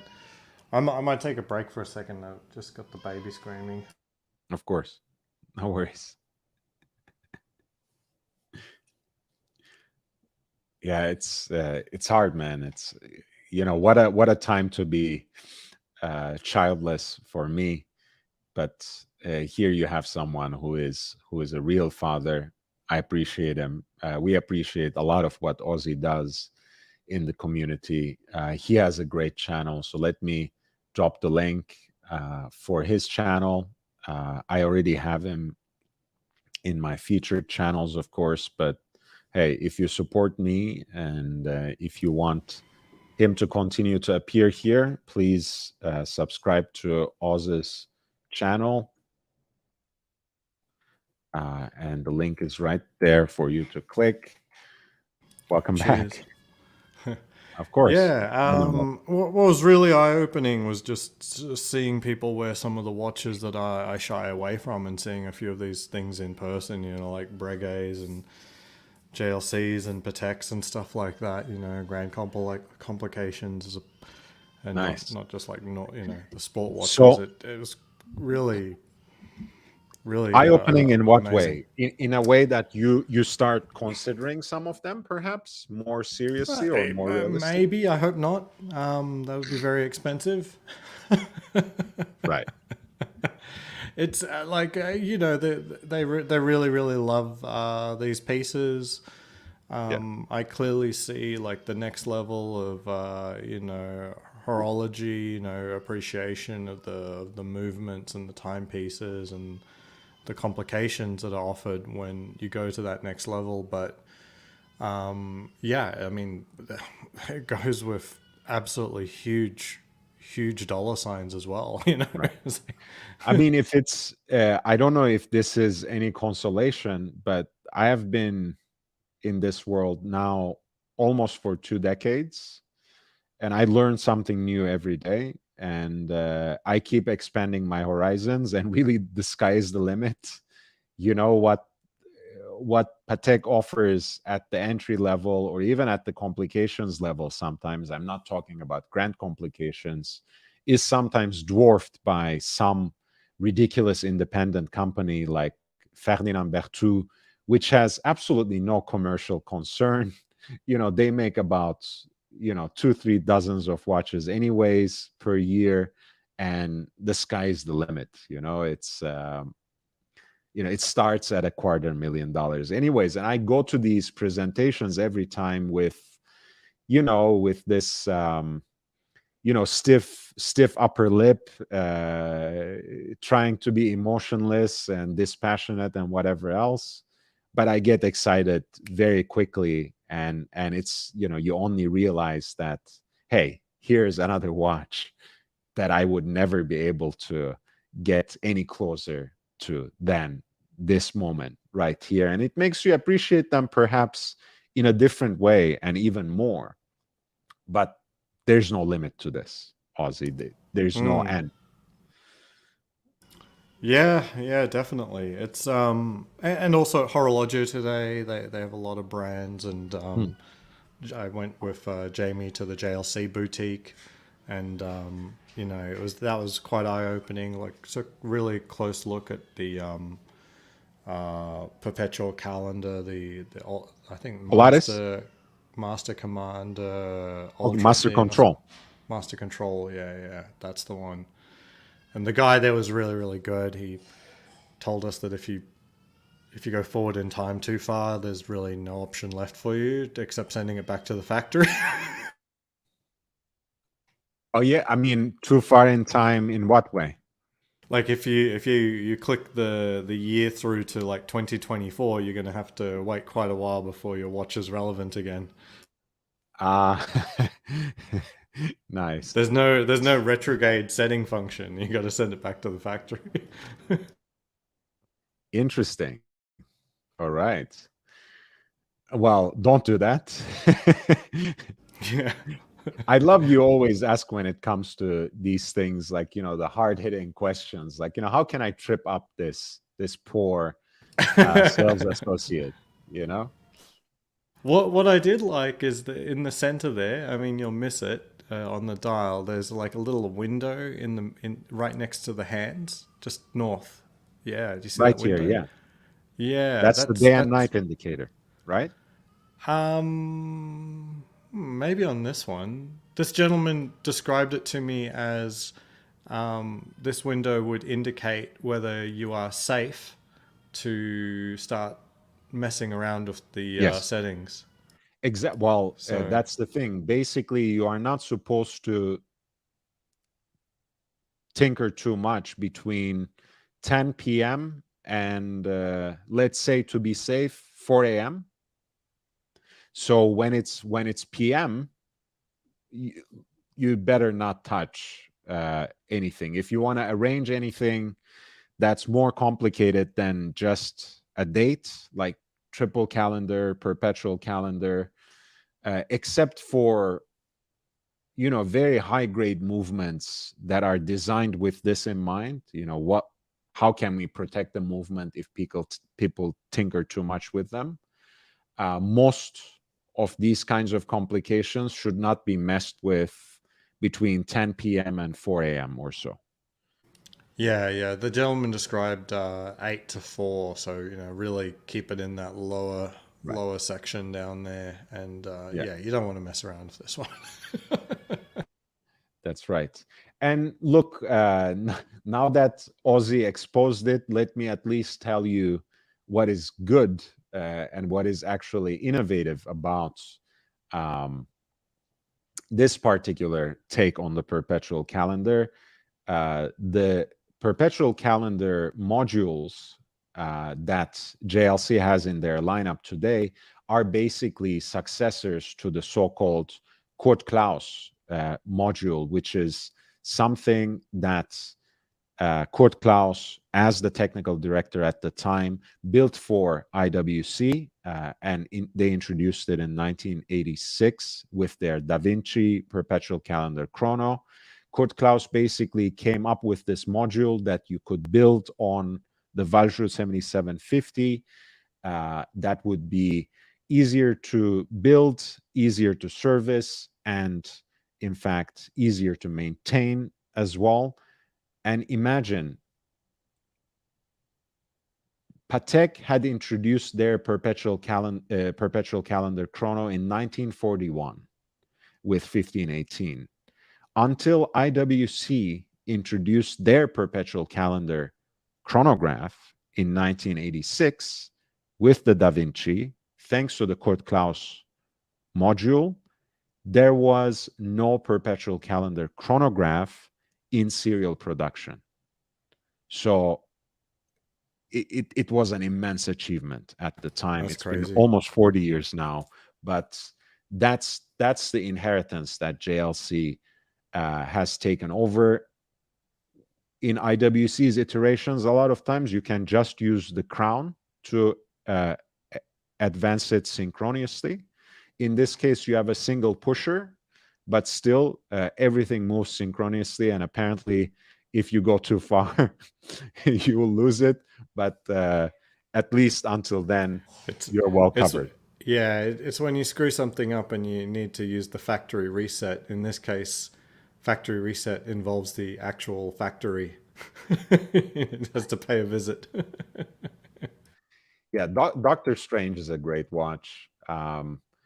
I think technically with this dial, it's not exactly that, but you guys know what I mean. The Master Ultra Thin Perpetual Calendar, I think that's great. I'm a huge fan, as you know. I will still gush over it. The Polaris version of this. Did you see that one as well, Ozzy? Yes, yeah, I saw this one. What I really enjoyed was they had a GMT that sort of Uh-huh. looked like it was a world time because there's a cutout at the bottom that shows the city. Hmm. Not in this sporty, not in the Polaris lineup, but it looked like the ultra thin. So it was. Hmm. I don't Because know they what have a they call it. genuine world time in this. It's a very big watch, but the Polaris chronograph world time is a cool piece as well. I don't know if you have seen a model of this sort, but I think I know what you mean. Yeah, what I liked is that it wasn't a world time; it was a GMT. But you Hmm. think it's a world time because it does have this outside ring at the bottom. But it's only exposed at the bottom, and it's basically just an indicator for what your GMT is set to. Hmm. So there's a cutout showing what looks like part of a world time geography ring, or I'm not sure what you would call it. I think it's part of the That's it. That's master it. There on the control in right, this one. control Yeah, geographic. the Yeah, geographic. Yeah, yeah. that's cool. So when you click through the different cities, it's just altering the hour hand on the 6 o'clock subdial. The 6 o'clock Hmm. subdial is tracking a second time zone. Yeah, this is a cool watch too, and the geographic or géographique, as they used to call it in olden times, is one of the mainstays as well. It's a nice dial design too. You know the I think they used to make these calibers for the so-called Holy Trinity as well. The dual time stuff, like you see a lot of Audemars Piguet Royal Oak dual times from a bygone time that has the similar dial layout, you know, with a secondary dial at 6 o'clock and a power reserve indicator and a pointer date. I think this is a cool design. The Royal Oak dual times don't have a city ring added to it, which I think is a nice touch. And that has a day and night indicator or a 24-hour indicator as well, right next to that secondary dial. Very cool.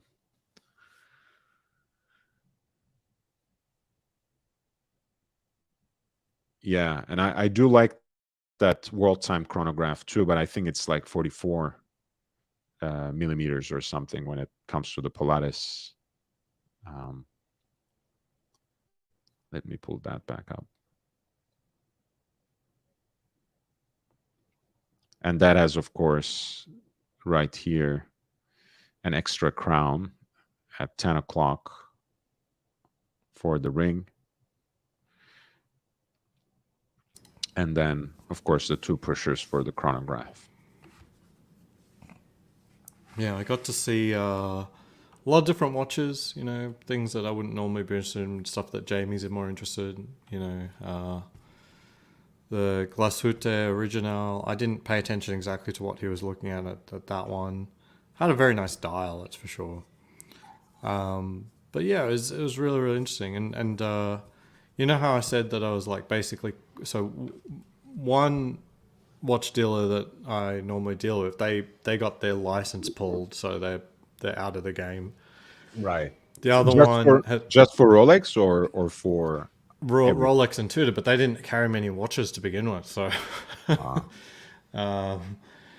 and then my main AD, like I'm basically cut off. And right. but I spotted my SA at the Venetian, Okay. and that they've moved from being an SA at a single case Rolex AD, and now they are the manager of all of the boutique watch boutiques at the Venetian, and that's like what are the brands? JLC, Cartier, Lange, Panerai, someone's, and I think there's another one at the end there as well. So they've moved on, and they're actually really really high up in this Las Vegas jewelry group, which includes basically all brands, including Patek and Rolex and Tudor and Also, Breguet and Ozzy, let me just say how much I appreciate that you are using the pronoun of their choice. Thank you for that. I'm sure they like it as well. that, yeah. Well, I'm not being specific, There's a discretion. I'm just playing with you, man. Yeah, I just have to have some discretion. It'll be we're sort of back in a sort of weird territory with a different relationship, but yeah, it's they were really happy to see me, and it was really really cool. So we'll see what happens there. But Yeah, we've for a gotten along. moment, I've known this person for like a couple of years now, actually. So it's right. For a moment, I thought you just saw them randomly in the hotel. I'm glad you clarified by saying that they had switched to yeah, uh, yeah, yeah. another dealer. They're now in a reasonably good, a big step up in position, and they're now in charge of just a lot of brands. But within the group, they basically have access to every watch brand you can Right. really. Well, all the ones I know for sure. Like, I mean, they've got everything from the small stuff right up to the most extreme. Except, I don't know who owns the AP boutique at Crystals and so forth. So that'd be Mm. about the only brand that I'm not aware of. Oh wait, but AP is like what do you call? They're run by the brand now, right? It depends. It depends. Here, the Beverly Hills boutique is still run by West Time, Uh-huh. if I'm not mistaken. And technically, or I'm told that the South Coast Plaza one is actually run by the corporate, by AP America. But I'm not sure. I don't trust AP with anything. So at this point, so don't but yeah, don't talk to me about Otmar Piguet. Yeah, I was really really glad to see that, and it might be I might actually buy something off them because Nice. I never bought anything from them before, not while they were working there. Nice. Now, yeah, I mean, the situation kind of demands it. There are more brands that they carry now in that new location, as you Yeah. pointed out, and your And horizon. I saw soft watches that I would totally get. So the Santos and the blue PVD is one that I've been Right. really keen on, and that's barely soft. It's not often the case, but it's something I'd like. The Black Bay Pro, I actually saw that on a bracelet. I would totally go for both of those if they could line up a black Daytona for me, which is just still a completely ridiculous proposition. I think money wise, bundle wise, it's not a ridiculous proposition, but it's just, I mean, with the way the prices are now in grey, it's just the reality is that people qualify for Daytonas, and that means more than just bundling. Yeah. So I saw the one with a white dial in this, and Oh, you I've want the never white seen the one, blue or you dial. want the blue dial?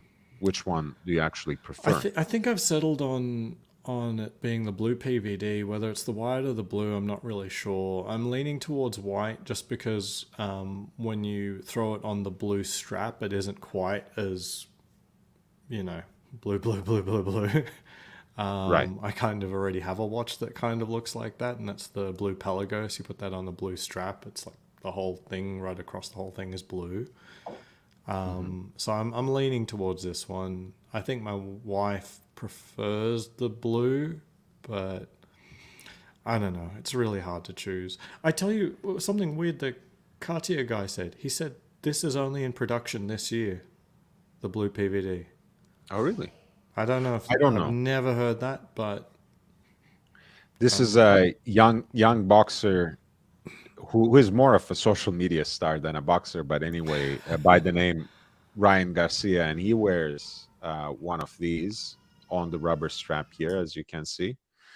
And in fact, on a, he's also wearing a blue shirt and everything. So, hey, it doesn't look that bad. Blue, blue, blue. although is this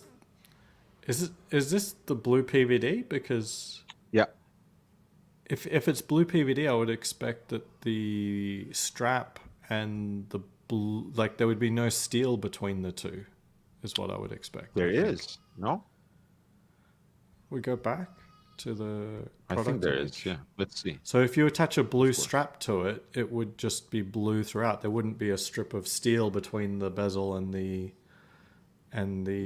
blue strap. I mean, the case is still there. No, but the bezel extends to the bracelet so that there wouldn't be a portion that was still in steel prior to the strap. Like you can see on him, there was sort of Is there there though? was blue and then steel and then the strap. Let's see.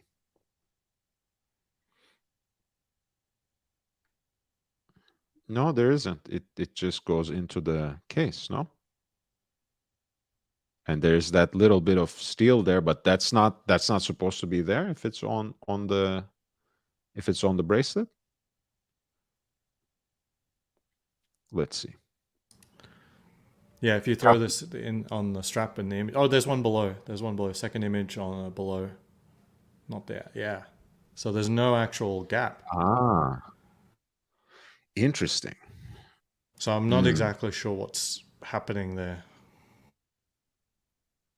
See, this look, I'm not exactly sure it's cool or not. I don't Hmm. know. It's just a lot of blue, I but mean, it's cool. same It's thing with cool. I the like it. yeah, the white dial is an interesting contrast, but you have the same thing. I kind of I don't know. I kind of felt that actually I kind of like that little bit of steel there. So I don't know what I think It's about the possible watch he's now. got the blue dial and then he's got a blue strap on it, so the bezel is actually steel. So he's got the steel bezel. Possibly, yeah, like this model on a rubber strap, perhaps you're saying? Yeah, yeah. If the rubber strap was blue, this might. But you're right. From the picture that you've got of that guy, it looks like it's more than just a dial that's blue. But at the same time, Hmm. there's not much that would explain that there's a strip of steel between the bezel and the bracelet. Right. Yeah. Thanks for pointing that out, man. I thought I was completely sure in my own mind that it was it was the blue PVD. Kind of looked like that to me, but you're right. That little strip of steel should not be there if it is the blue PVD. But that certainly looks like a rubber strap to me. So, like you said, maybe it's, but it has a blue bezel as well. It looks like a blue bezel to me. It 100% does. So I don't know. And on the 6 o'clock side, it like looks I mean, is completely it congruous. I possible? don't. Yeah, that's what I want to say. Actually, maybe it's too tight on his wrist, and somehow like some part of the steel is showing from between the lugs, and that confuses us. I don't know. I don't know.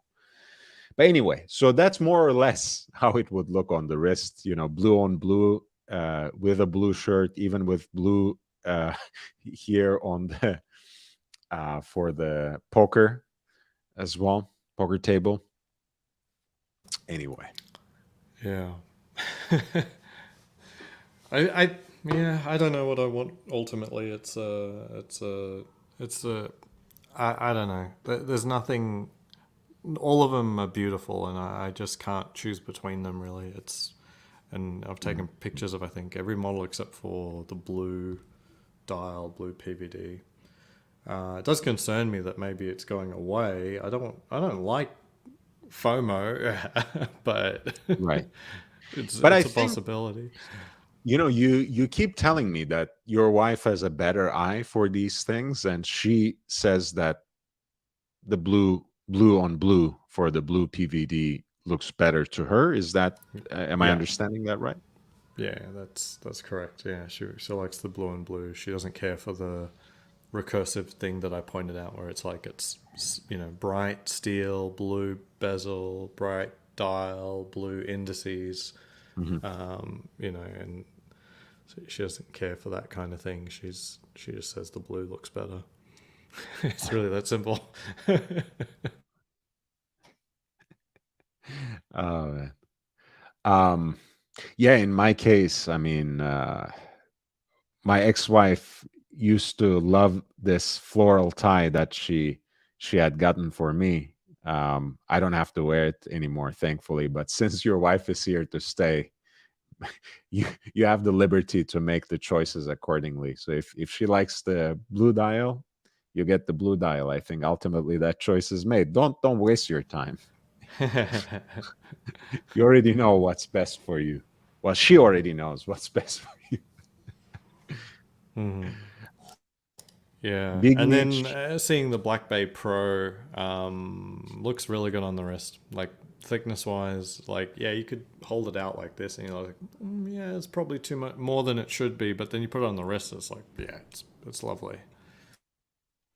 Yeah, it's a nice system they have going on for that. And I mean, it's a nice design. Big Meech is, of course, trying to be controversial again, even though he has a Santos himself.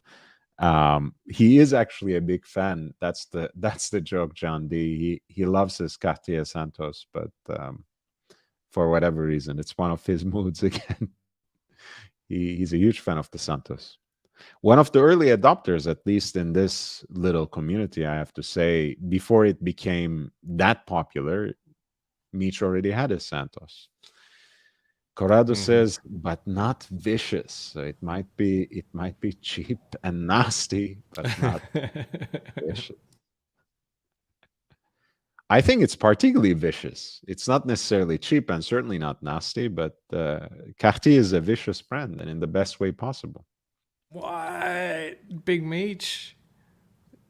Really? You did? You sold? You You sold the Santos? got rid of the Cartier? I didn't realize that.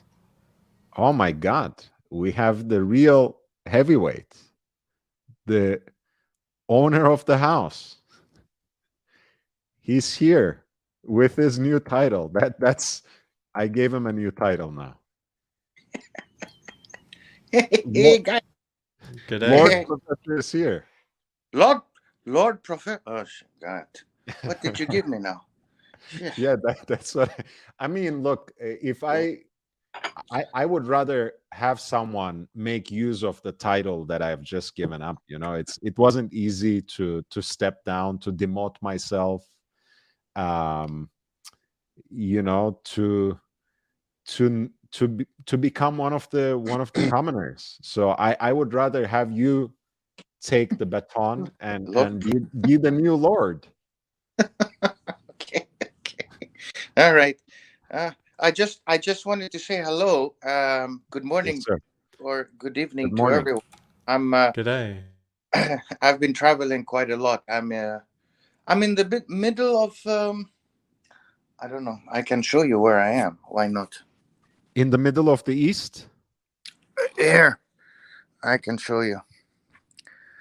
Um, I don't know if you can make up where this is, but obviously it's in the desert. Look, Right. yeah, looks like Looks like Las Vegas. no.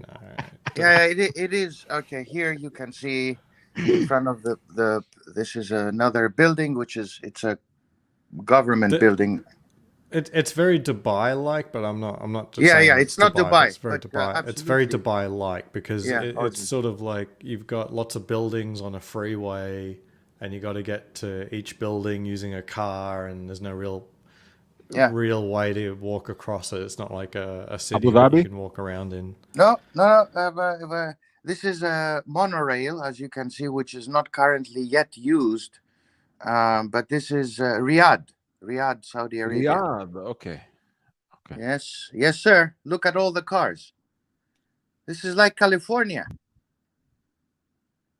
Yeah, I mean Los Angeles is it's pretty monstrous. I'm not proud to say this, but it's much worse in Los Angeles. That you can see a lot more. I remember the first time they when I came to Los Angeles for the first time, they put me in this hotel in downtown LA. That is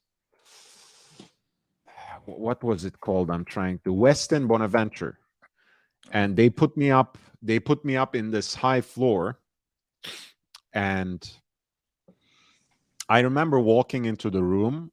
It had this big window at night, and there was a butterfly junction outside, and I had never seen in a single take so many cars at once.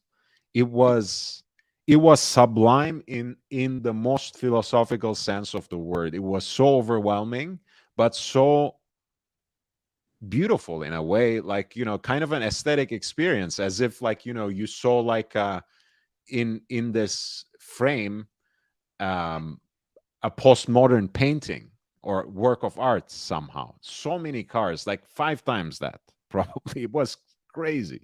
Yeah, yeah. Yeah, no, I've been traveling in the region.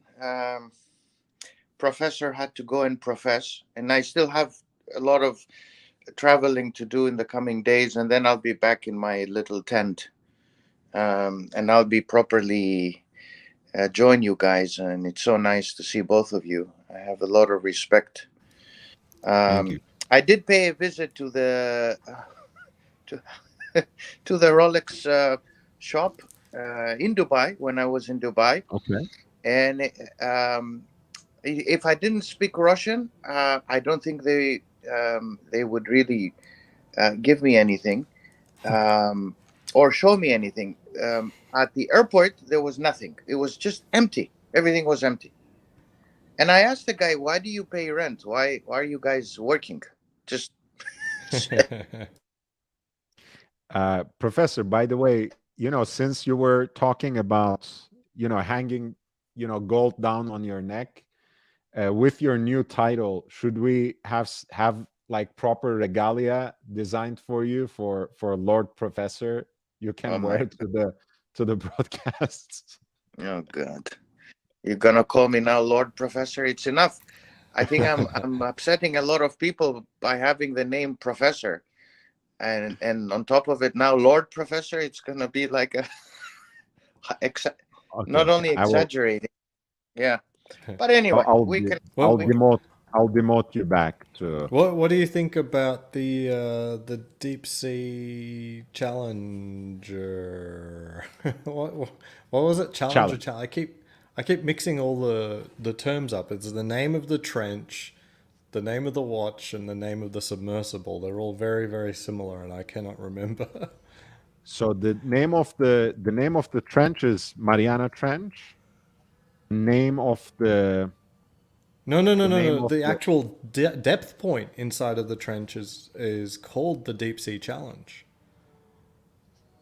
Deep Sea Challenge is the name of the challenge. No, the The trench is Deep Sea called Challenge Mariana. is the name of the point where it's 11, 10,900 meters. So it's Okay. actually the name of the the trench within the trench.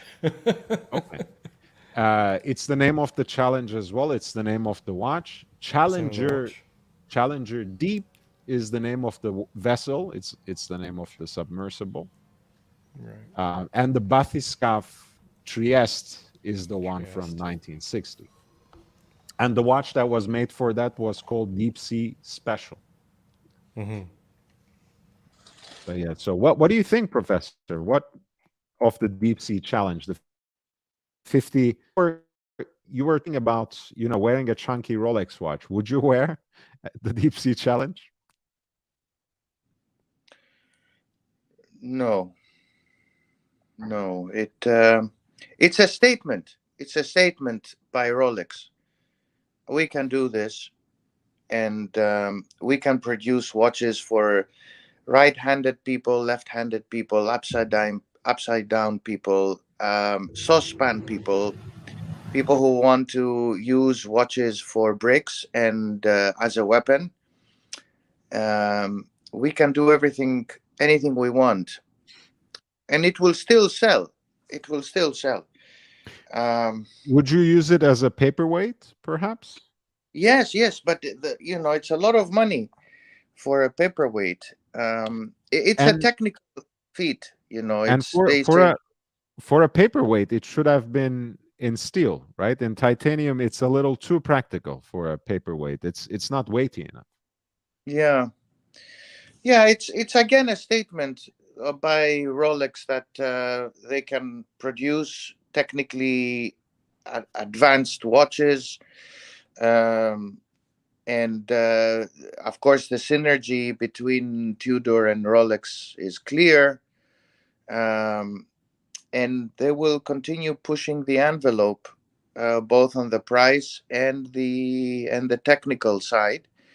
And the market can decide for itself. I mean, there will be some people who will buy it as a collectible, and if you can get hold of it eventually, what will I wear it? No, of course not, because I can't I can't wear this thing. It's an interesting watch, but it's a thing. It's not, and aesthetically, it's might as well go and wear a brick and put some indices and call it a watch. I mean, I don't know the exact weight, but titanium, of course, is lighter. Hmm. Um, but also, it's a pricey watch. Fine, you buy an expensive titanium Yeah. cased watch with a pretty, simple movement, But right? Yeah, let's talk about it. 3230s. It's the Yeah. same movement as a little Oyster Perpetual, or Yeah. Same. And it's again, it's the no date movement. So yeah, exactly the same movement as the OP. One thing I want to talk about with you, Professor, because this is something that we kept returning to. How in addition to being kind of the heritage arm of Rolex, where they interpret some of the icons from the Rolex Tudor shared archive for the contemporary moment. Tudor is very much also the experimental arm of Rolex, where they uh, take paths that they won't easily take, get into ventures that they won't necessarily get into with the big crown. And the LHD migrated from Tudor to Rolex with the release of the new GMT Master 2, of course, and now titanium finally. And I thought it was actually quite ingenious to use this gargantuan watch to introduce that case material, and in fact a full bracelet watch in titanium for the first time in serial production. um, do you think what do you think about that, and do you think it will afterwards be used, that titanium will be integrated in to other aspects of the Rolex lineup? Yeah. So first of all, Rolex will keep on making people guess. People will continue to guess what they do next. So a lot of people said they will do the Yachtmaster in titanium. It didn't. It was this. By the way, it takes a long time to produce such watches, so it's not as if they're sitting there saying, "Okay, Omega produced one. We will just open the drawing room and you know produce one in 6 months." This is a watch I think that has been going on the R&D side for 5 to 6 years, so it's not new. I think what is innovative is the clasp, and I think this will be adopted by the rest of the Rolex line, especially the professional line, non-GMT. Y- you mean just the glide lock or the diver's extension they have It will be added to the back to this, adjustment like of the the flip lock clasp. extension? Yeah, it's the adjustment Hmm. of the clasp. As you can see, the clasp has an adjustment in the middle, and you can Hmm. actually you don't require a tool. And I think this is where the line of professional watches will go in the next generation of clasps. And so that is something they will adopt, in my opinion, over the next 2 to 3 years, if not earlier. Um, Hmm. because one of the things they say on this watch is that you don't need a tool, so you don't need to go to your AD or whatever to adjust your clasp beyond the adjustments you can do yourself. And I think that is the beginning. Rolex does it usually with one model, and then the full line gets adopted. Um, so I think that's the new generation of clasps for the professional watches, especially the Submariner will and Sea Dweller, the lighter ones and smaller ones, will get the same clasp, and that's how they will start differentiating between the professional pieces within the professional lineup, which includes the GMTs. But the GMTs might not have this because it's a much thinner watch, and proportionally it doesn't require these kind of adjustments. But they could eventually move into that if there is. I think engineering wise, they're still figuring out how to do it. Remember that on the bezel, they're still learning how to do the colorings. I mean, at least this is Yeah, what the that I engineers are had a saying. very close look at the Pepsi today. I mean, the last couple days, and it, I've had it on my list in the last 6 months, and I took it off my list. It's just wrong. It's just it doesn't it's in unless it's in like super bright light, it Exactly, just looks black, and then exactly, even when you get the bright light on it, these aren't red or blue colors. exactly. I'll wait until I get it right. Basically, I Yeah, think is what I'm exactly, gonna do. exactly. I think you're making a very good point, Ozzy. Because if you look at proportionately the blue, both the Batman and the Batgirl, the blue is very different than the blue on the Pepsi. And that's because the way they do it is they impose on top of other colors. So they put the black, and then they add the blue on top of the black, and then the red, and it looks purple. It doesn't look really red, and it doesn't really look that blue. So the blue Batman is blue, but the blue Pepsi is not blue exactly. So they're evolving that. So I think this is Rolex. Hmm. Rolex said, "Look, I'll produce a watch for the lefties." And then the noise about, oh, the CEO of Rolex is a lefty, so they produced it for him. That's another, I think, myth.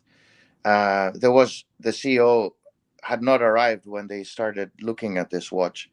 Um, Engineering wise, and this one is just another, hey, we can do this as well. We'll sell you all the other watches, but we'll sell you something that is engineering wise. It can go 11,000 meters, and if you add another 25%, which is the margin of error, which they also mentioned in the Yeah, release, it will diving be like straight down. 13,000.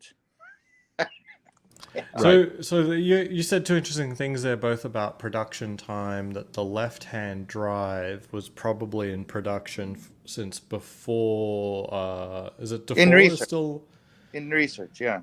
Yeah, but I mean, I think we've gone over the list of custom parts required for that piece, and I think we settled on a date wheel was what had to be made. Is that Lord or young Brando? I think because the cases are symmetrical, so I'm not saying you mirror image it. I'm just saying you just literally don't mount it the way you normally would. Just flip it over, and then the crown's on the left. You put the movement in. The movement is the same. 6 o'clock, 3 o'clock, 9 o'clock, no big deal. It just you turn the whole thing upside down. You mount the dial on, but the only thing you have to correct for is the date wheel, because the date window itself. So it's a new dial, yes, but the date wheel has to be adjusted. I think I mean, I think what the professor meant there, independent of how important and how technically difficult to implement the changes are, the product cycle usually is 3 years when it comes to those companies. I'm sure you have a similar Okay, experience sure. with It's other like hard. companies. So But- even when it's so just a cosmetic difference, they plan it ahead, I think, at least for a couple of years in advance, if not 3. Sure, but my speculation, and I'm not the only one, feels that this is a stab at the ultra deep from Omega, and that's like 5 months old, I think. And Okay, well, no, because this is the 10th anniversary of the Deep Sea Challenge. So it's not 2022 is not a randomly chosen date. If anything, maybe Omega tried to overtake this, expecting that Rolex will release an anniversary model and try to maybe expected maybe a reduced depth rating, much more reduced than 12,000, not 11, maybe 10 or less. And they introduced their ultra deep this year because Rolex, as the professor said, this is really a novelty watch in the best sense of the word. I mean, it's to commemorate, it's to introduce a different innovation, it's to flex certain muscles. But one-upping Omega, I think, is just a minor aspect of that move. But correct me if I'm wrong, Ozzy or Professor. Yeah, I agree. So engineering wise, it takes a very short period of time to do it. I think in terms of decision making, the company takes a very long view. So the watch option was there for the left hand thing. The decision was taken by the current CEO to produce it. So it wasn't as if they take decisions on when to produce certain things. And for instance, last year they had to make a decision what to produce in line with what was happening in Asia, because they have to adjust production and figure out demand and all of that. So it takes, they look at 4 years of production cycle for all these models. So they know next year what they will produce and the year after. And then they have a pipeline of products that they need to get authorization for production. So the lefty upside down watch was there. So I think he gave the authorization, but the Deep Sea Challenge was ongoing. And I think they decided to release it for a reason now, as I don't know how to call you now, young Brando or Lord or young Lord or Sir. As as RuPaul has said, just call me, baby. Call me whatever you want, but call me. so just to try boil it down just a little bit, is there any way the ultra deep could have factored into the decision making or slash timeline aspect of this watch? Is that even remotely plausible, considering the Ultra Deep is it's like 5 or 6 months ago, I think. March. Yeah, absolutely. What do you think, Professor? Do you think that that figured into the decision at all? I think that what is interesting now in the watch industry is that they're going to be releasing watches outside of, that one um, gathering for, in Switzerland, watches wonders, whatever it's called. Um, and they will go outside that norm and they will start producing watches, which is a trend. Rolex used to not do it, and now they're doing it. Others are doing it. Omega, and all the big ones, the three or the four, they're releasing majority of their watches during um, that gathering in April, but then they start releasing other things beyond that. So I think that's an interesting development. The other thing is that they want to release it so that there is enough noise created between now and April. Because the watch is not easy to produce. It's not just, I mean, it's not just a casing, but it requires a new host of material, but also a new type of glass, a new type of Yeah. bracelet, and new everything is new for this watch, except even the crown is the same, but it's just pushed inside more. But it is an entire new line of CNC machines. So this watch has been in kind of quote unquote production for a few months for testing and all of that. So it's not Well, that it started now. Yeah. I'm just sort of going along entertaining conspiracy theories, like because that's fun, um, but not unheard of in other industries, and not unheard of for Rolex is that just because they announce it doesn't mean these things are flowing out of the factory.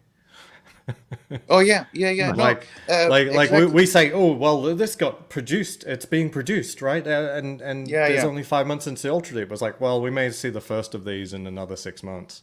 It's yeah. like That's a very good comment. So Rolex before 2016, they used to have a lag between Basel and production of their watches that were presented at Basel in the showrooms. It would take usually 4 to 6 months for them to hit the ADs, whereas Mhm. now they have a lineup and they improved that and they hit the AD within. They produced the Lefty black green GMT. They announced it in April, right? And it hit the first AD, I think, in June. It was hitting, and then by August, it was widely available for the non-widely available people. Yeah, Um, and meanwhile, I think the Meteorite Daytona took the full calendar year before it actually showed up. I think December was the first time someone actually saw one in the wild, not an exhibition piece. And speaking of which, as Peeping Time points out in the chat, that pre-Watches and Wonders Omega releases, most of them have not been really available, especially the Ultra Deep. Yeah, I haven't seen I, the Aqua Terrors, the ones that that were right. criticized as being the OPs. I haven't seen those. I haven't seen the Ultra Deep. We have I, seen the green SMP 300, but that's it. So I it's have sort of like they came out for what's me thing, but their actual production cycle can't keep up with the sort of one-upsmanship. So it's sort of like a war of PR. And I mean, the other thing that I've said earlier, and again, I might have been wrong, but I really thought that the fact that they announced this later in the year rather than March, because March would be the real commemorative moment, actually tells me that Rolex genuinely treats this as a novelty rather than simply a new release. They didn't use Watches and Wonders. They wanted to separate it out, both to give it the due spotlight because it is a historic event of sorts, and it's the 10th anniversary of James Cameron's expedition. And it's also a watch that's downright unwearable for most people, if not everybody. It's really a commemorative, collectible It's a collectible. piece. Yeah. Well, the one weird thing aspect of this is that making it out of titanium just sort of it's sort of like, okay, this is clearly a collectible, but we're going to make you think twice because it doesn't weigh exactly as much as a brick. Right. And it's not quite as thick as a brick, so you might actually think this is a watch to wear.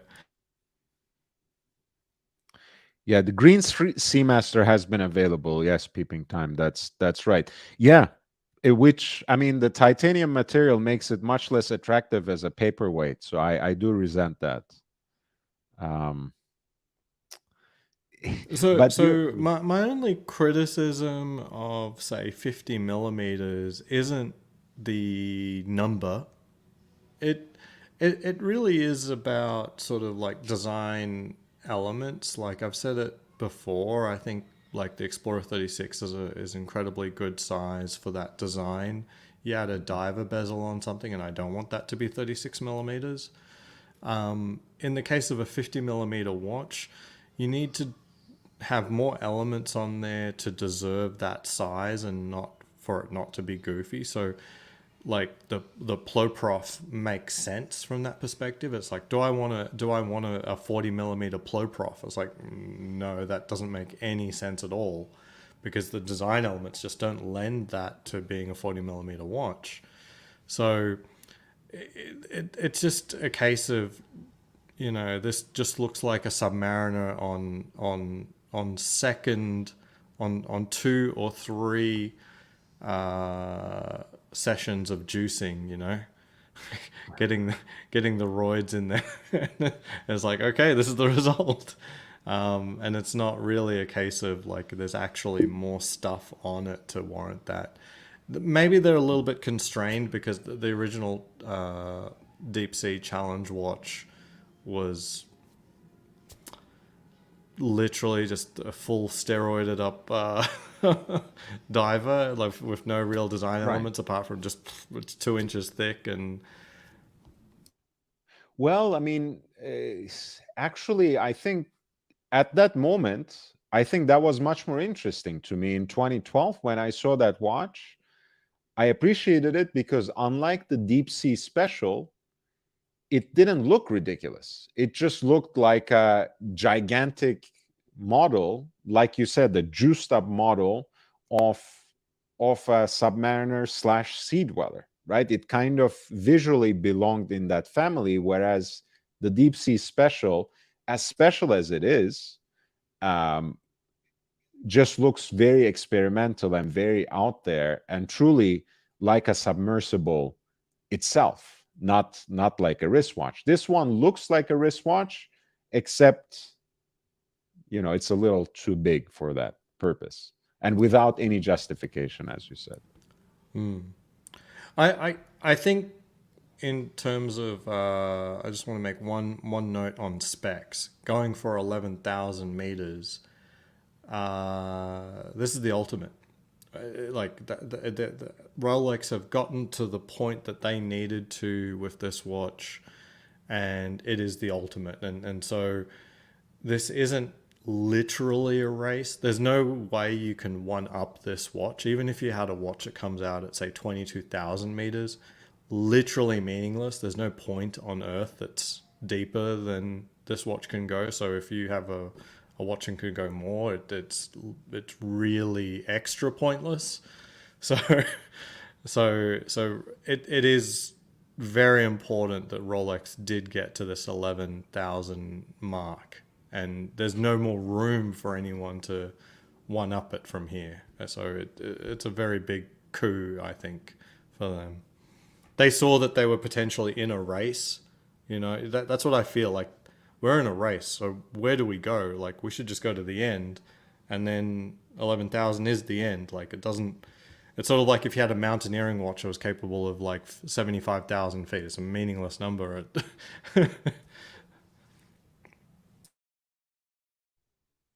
That's a good point. I mean, again, at the end of the day, that number is specifically significant in this context because, like you said, it points to the deep sea challenge. And thanks for correcting me on that. I didn't realize that there was that point within the Mariana Trench that was also named in that way. But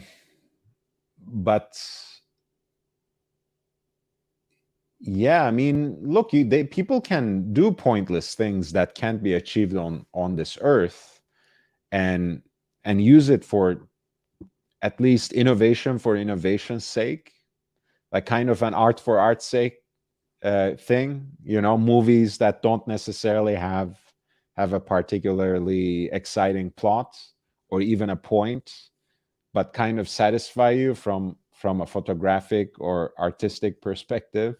In technology, you have things like that. And Corrado makes a good point, except this is a derivation of a watch that actually made it to 11K. So that's how they verified it, Corrado. This is derivation of the Deep Sea Challenge that made it to 11,000 meters in 2012. That was with James Cameron outside of the vessel. So sorry, the actual point is Challenger Deep. So it's so confusing. Okay, so the point is Challenger Deep. Okay, so that's the name of the vessel as well. That's the name of the submersible as well. Challenger Deep. Yeah. Okay. That makes a little more sense to me because I was like, shouldn't it be the challenge itself that's called the Deep Sea Challenge? But you're right, it could have referred to the point as well. Anyway, it's all I'm double checking the name of the vessel. It's so confusing. That's Challenger Deep. I'm sure about that. But it's also, again, it's a repeat of an earlier performance. So 1960, they had Bathyscaphe Trieste that went down to the same trench, and that had the deep sea special with them. And I think that was a two-man operation, Jacques Picard, and I don't remember his companion. Whereas I think James Cameron was on his own, right? I'm not misremembering. Yeah, he was on his own. So okay, yes, 100%. Deep Sea Challenger going to the Challenger Deep wearing a Deep Sea Challenge. Oh my goodness.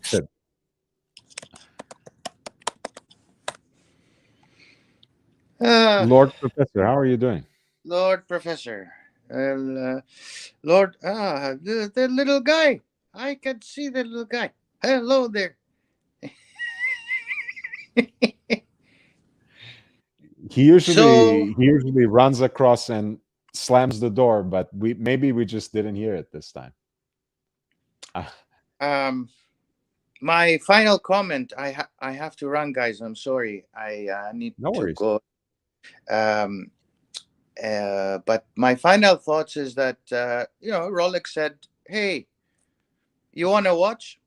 I'll produce a watch for you. I'm on the cusp of the technical innovation, and you want to go crazy. 11,000 is crazy enough, and on top of it, put another 25%. I'll go 13,000."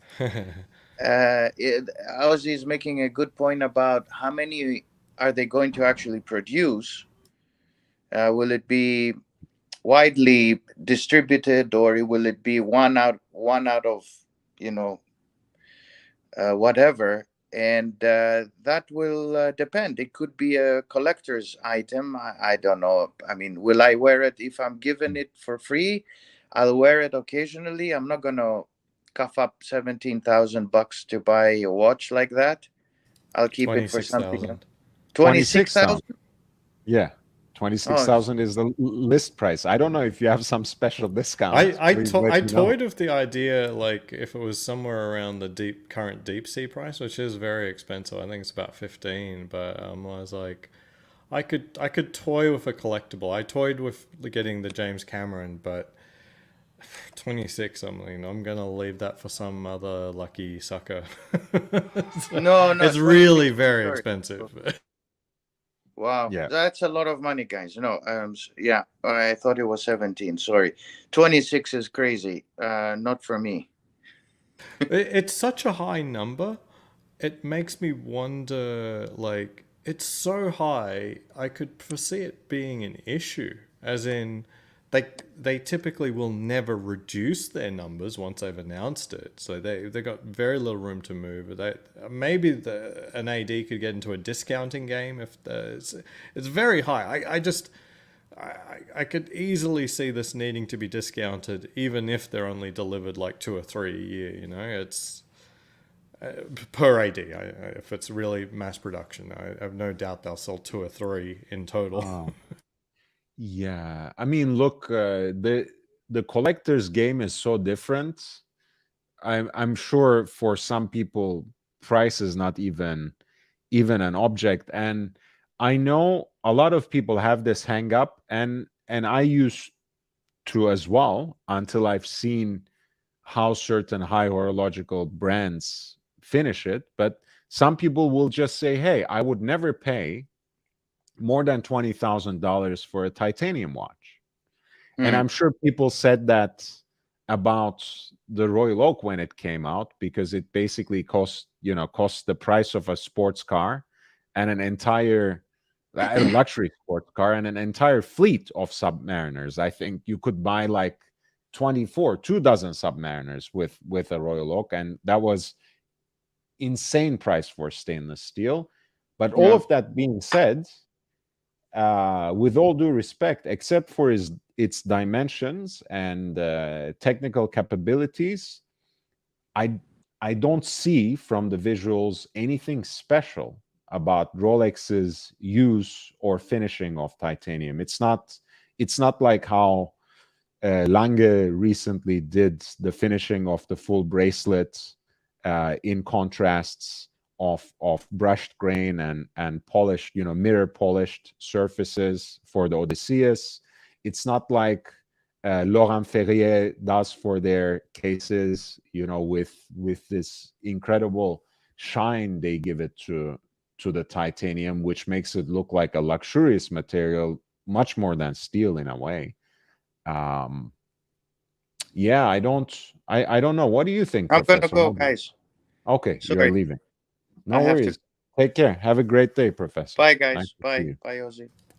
Bye, Lord. I think Bye. all evidence points to this being a low production item.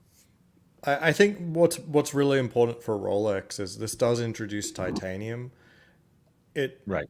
it is I think it is important to note that one, it has like basically one of their simplest movements possible. I'm not sure if it gets more simple than the 3230, if depending on what you classify as being simple. And in addition to that, so it's very clear the only thing you're getting here is like titanium in this case, this model. You know what I mean? So it puts the price well above all two-tone watches. I think even a Daytona in two-tone is like 20,000, 21,000, or something like that. Oh no, it's cheaper. It's cheaper. I think it's like 18 or 19.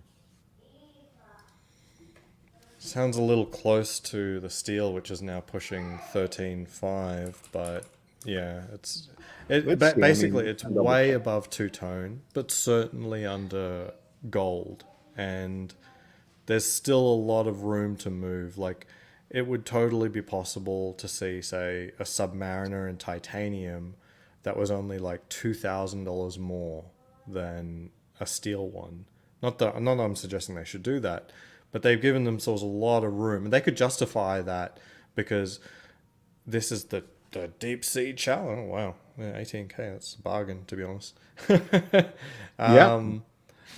Yeah, they could justify that the price of the Deep Sea Challenge at 26,000 was really the engineering aspect and not the material.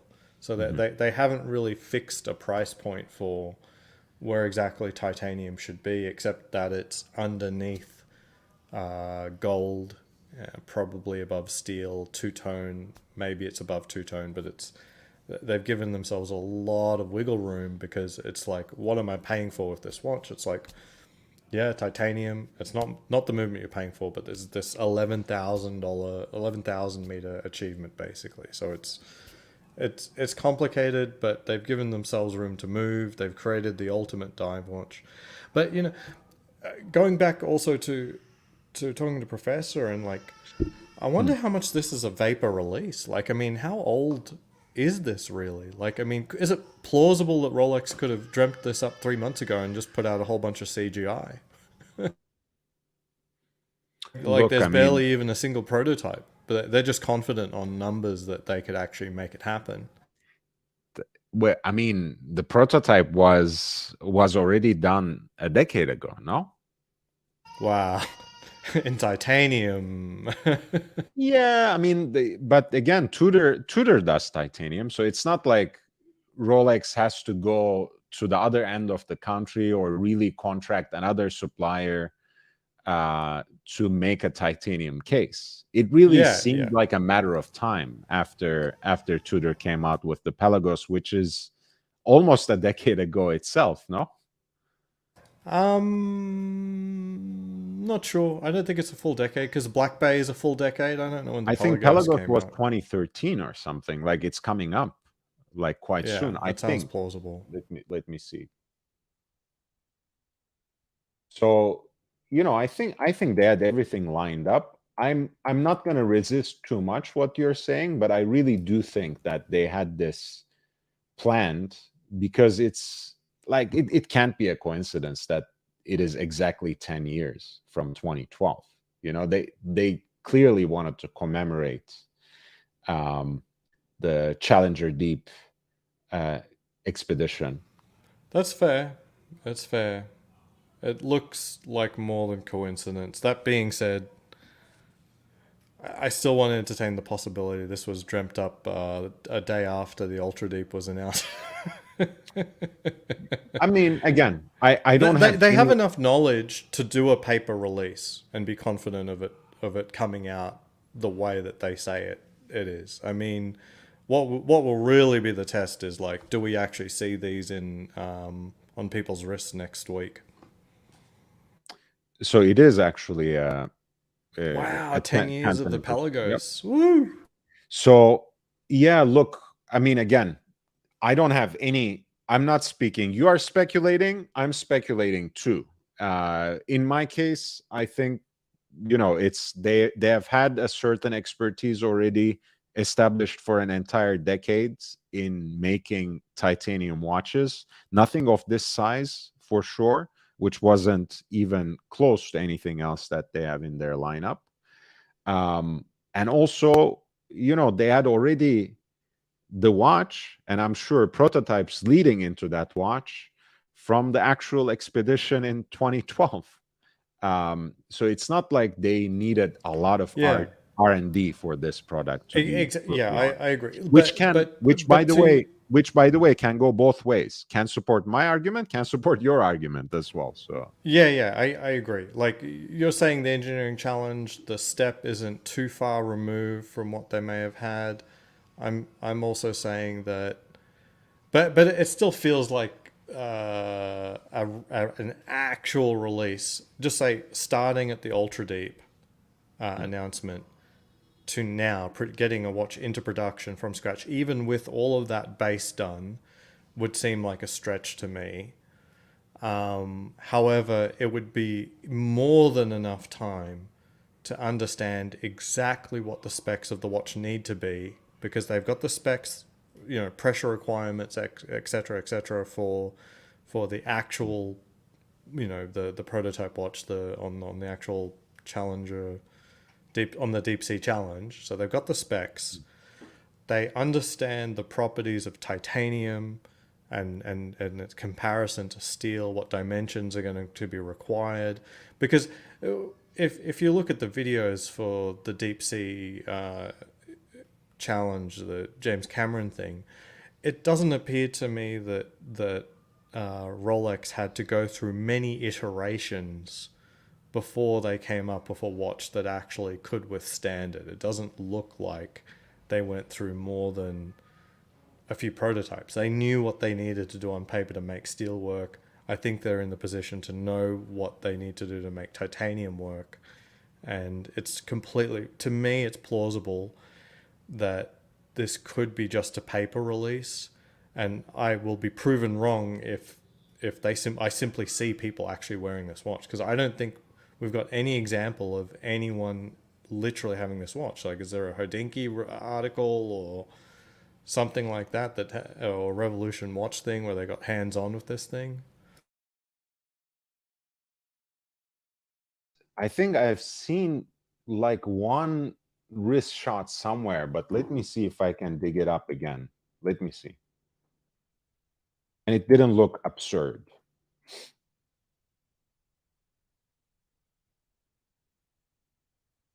But then again, I don't know who the hell it was who put it on the wrist, so it will depend on that.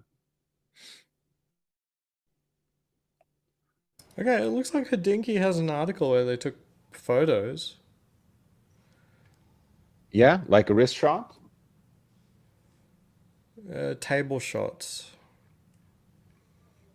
Oh yeah, a wrist shot. Someone's got a wrist shot. Yeah, so Hidinki's got something. So they built something. Maybe, is it more than a prototype? I don't know. Maybe they don't care if it's not ready for mass production. It's just, we'll do we'll do only a few of these. I dare Corrado, say the bezel is downright ugly. Like, it's a really thick bezel. Corrado, I went through every single detail, the quote unquote, the prototype, the thing that was strapped outside of the Challenger Deep was larger, like 51.4 millimeters in case diameter, 28 and change in case thickness, whereas this is 23. It had a date. So they're vastly different in a way, but it's really, this one is less, like this one is more streamlined rather than the other way around. So I'm sure it's still a challenge to shrink it in a way, but I feel that's somehow less challenging and less involved than a whole R&D project that will force you to push the envelope. You are just trying to scale back at this point. But yeah, this doesn't look so absurd. I go to the next photo. This looks like the crown is just, Yeah. oh. It's sort of like it's half finished because the coin edges only go down halfway along the side of the bezel. It looks very weird to me. Right. And then the next shot, just overall, this looks crude. I don't know. But I mean, it's kind of, yeah, it's in a way it's meant to be crude, but yeah, I mean, to me it was like it's 50 and 61 lug to lug. I mean, that's a monstrous thing. Like that shot just above the basics thing there, just the shot, that strikes me as sort of like Rolex design. Like, here's what we want. We want the coin edges like this, and so on and so forth.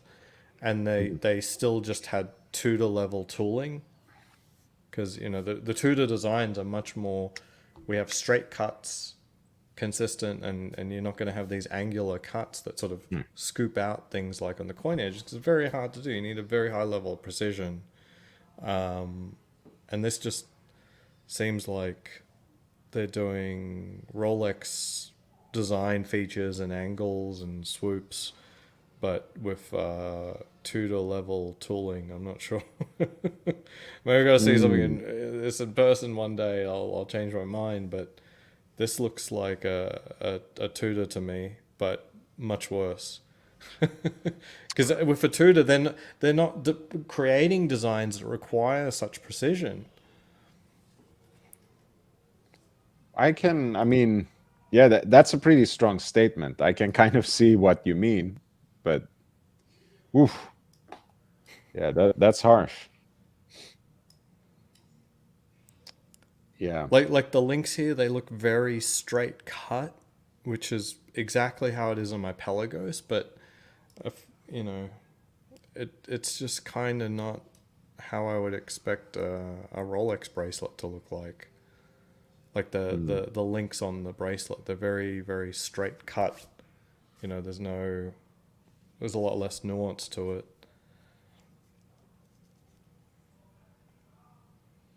Mm.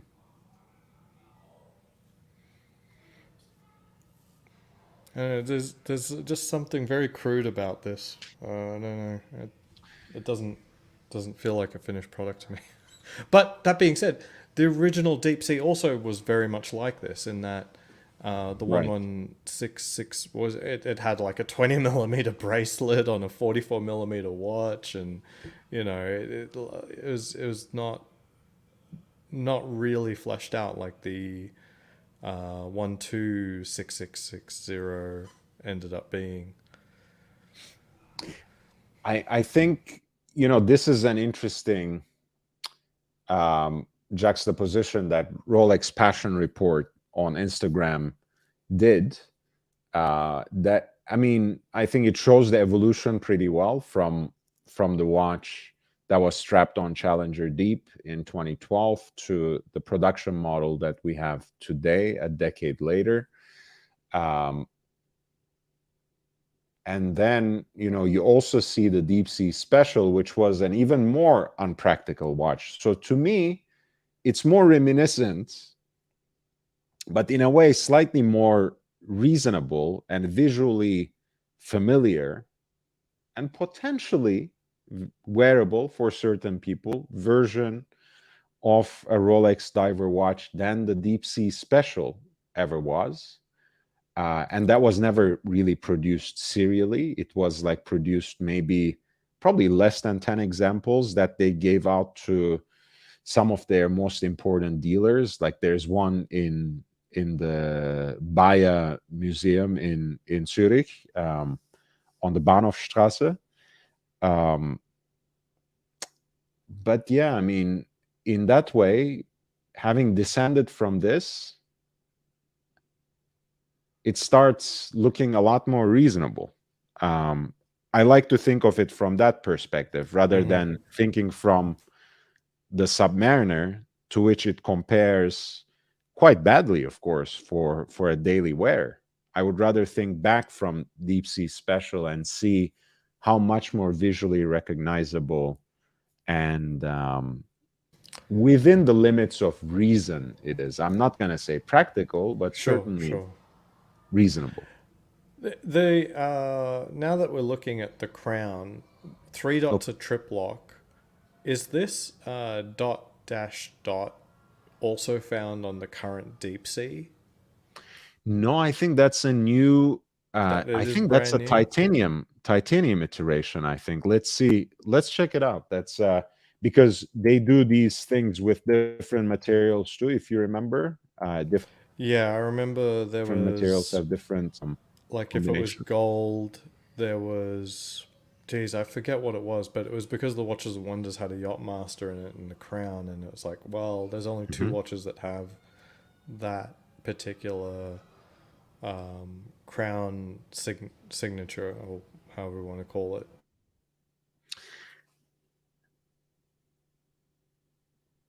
Let's see.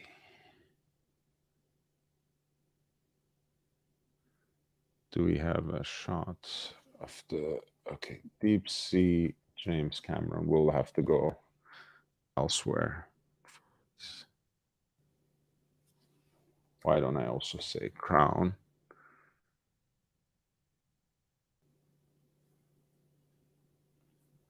Oh, great! That signature is right there. But no, I think it's three dots. Huh. So it must signify titanium. Mm-hmm. Yeah, Although, look, you see? yeah, it must signify titanium, that dash, but okay. There's a good article showing what dots to look out for. So, what's on a full gold Submariner?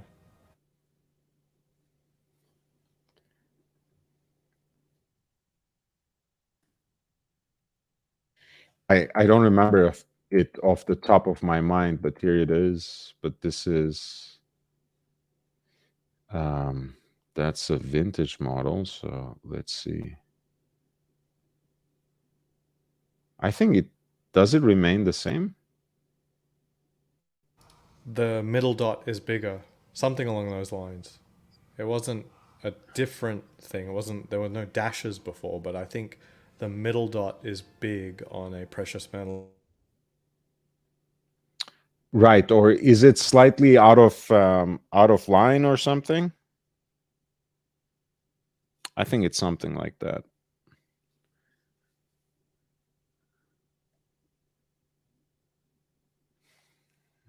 Okay, let's do it like this. Different dots on like crowns.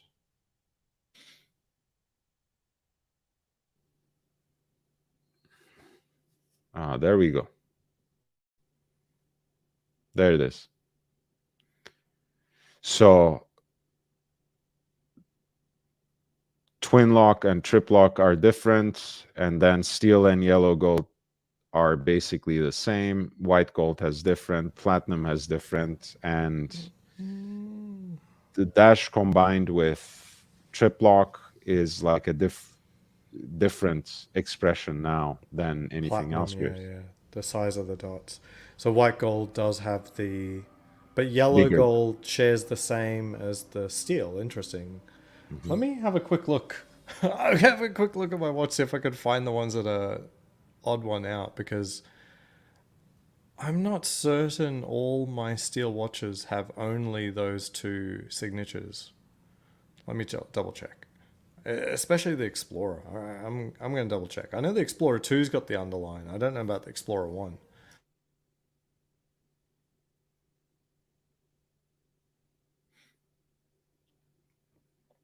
Yeah, absolutely. I don't deny that. But remember, again, they had that already a decade ago. I think, again, I'm not privy to some sort of special information. I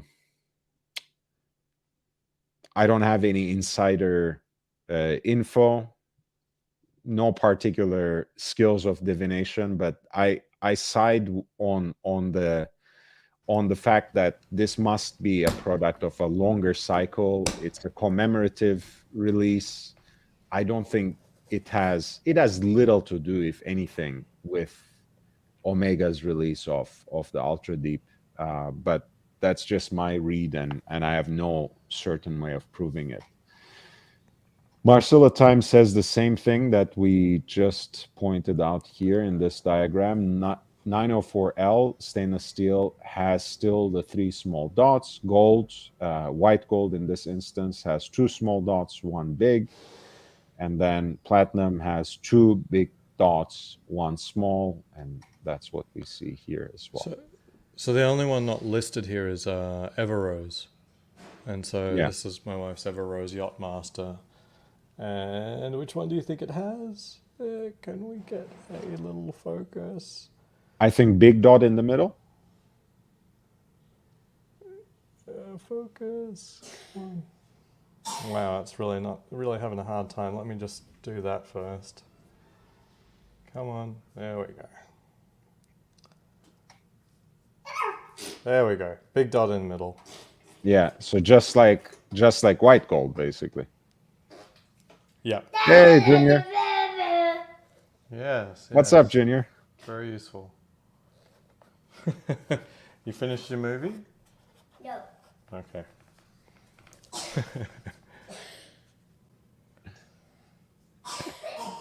Okay, Oh, so my. line. I got a line on the OP. Uh-huh. which is the That twin was the lock. one that I was looking for, because I could have sworn I've seen just 2 dots on one of my watches, but we'll see. I mean, since this is trip lock, I think it has more in common with the configuration we see here, except the small dot is replaced with a dash, than the twin lock for steel, right? That makes sense. Like that middle dot is like signifying materials for some reason.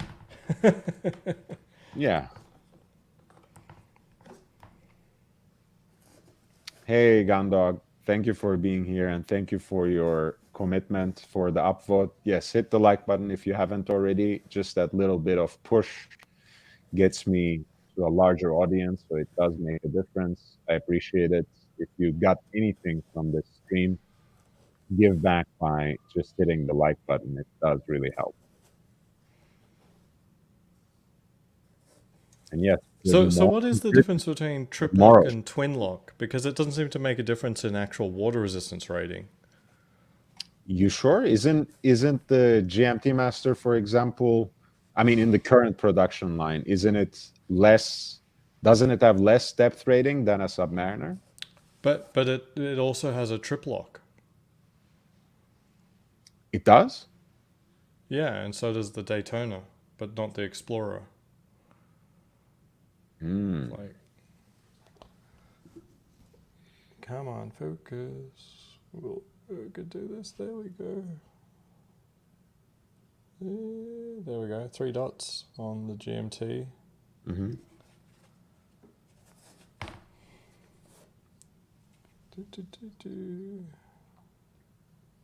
Come on. And 3 dots on the Daytona. All right, but they do have both less water Than resistance. the sub, You're yeah. right. The sub has a lot. I keep wanting to just say 200 because it's easy default. It's 300. But the sub's a trip lock as well. And then the Explorer's a twin lock. But the water resistance is the same across the GMT, Daytona, and everything else, to be honest. So whether it's twin lock or trip lock really doesn't tell you anything about the water resistance. Wait, though, does Rolex still to this day has twin lock crown in its lineup, or is it all trip lock across the line? I think it's all trip lock across the board now. No, Explorer 1. Explorer 1 has twin lock. Yeah, same with the Oyster Perpetual. Ah, okay, all right. Yeah. And more surprisingly, I guess, is the Explorer 2 looks like, a Big Daddy sport watch, but it's twin lock. Come on. I wish this I see. So that theory fell out of the window too, because I was trying to see if it is something that they reserve, if the trip lock is something they reserve for their professional line, but no, because the Explorer 2 has the dash as well, which is twin lock in steel. Yeah. Yeah. So there isn't much rhyme or reason, like whether it's twin lock or trip lock. I mean, visually, there's clearly no difference, but water resistance wise, it doesn't tell you anything because there's 100-meter trip locks and 100-meter twin locks. So, but like you said yourself earlier in the chat before you jumped on the broadcast, that the failure points are the case back and the sapphire crystal usually. Yeah. So just to clarify what Hydraulic Watch Channel showed, now they didn't have Rolexes, but what they found was that the movement would stop because there would be deformation in the case back. Like, it's a big surface area. So you do say 100 psi, case back is like, 1 square inch.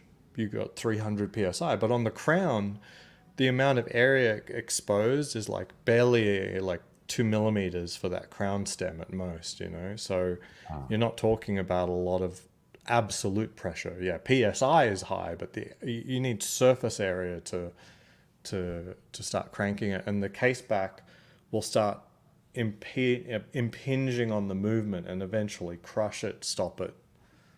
So I found a possible explanation. This is Paul Altieri from Bob's Watches.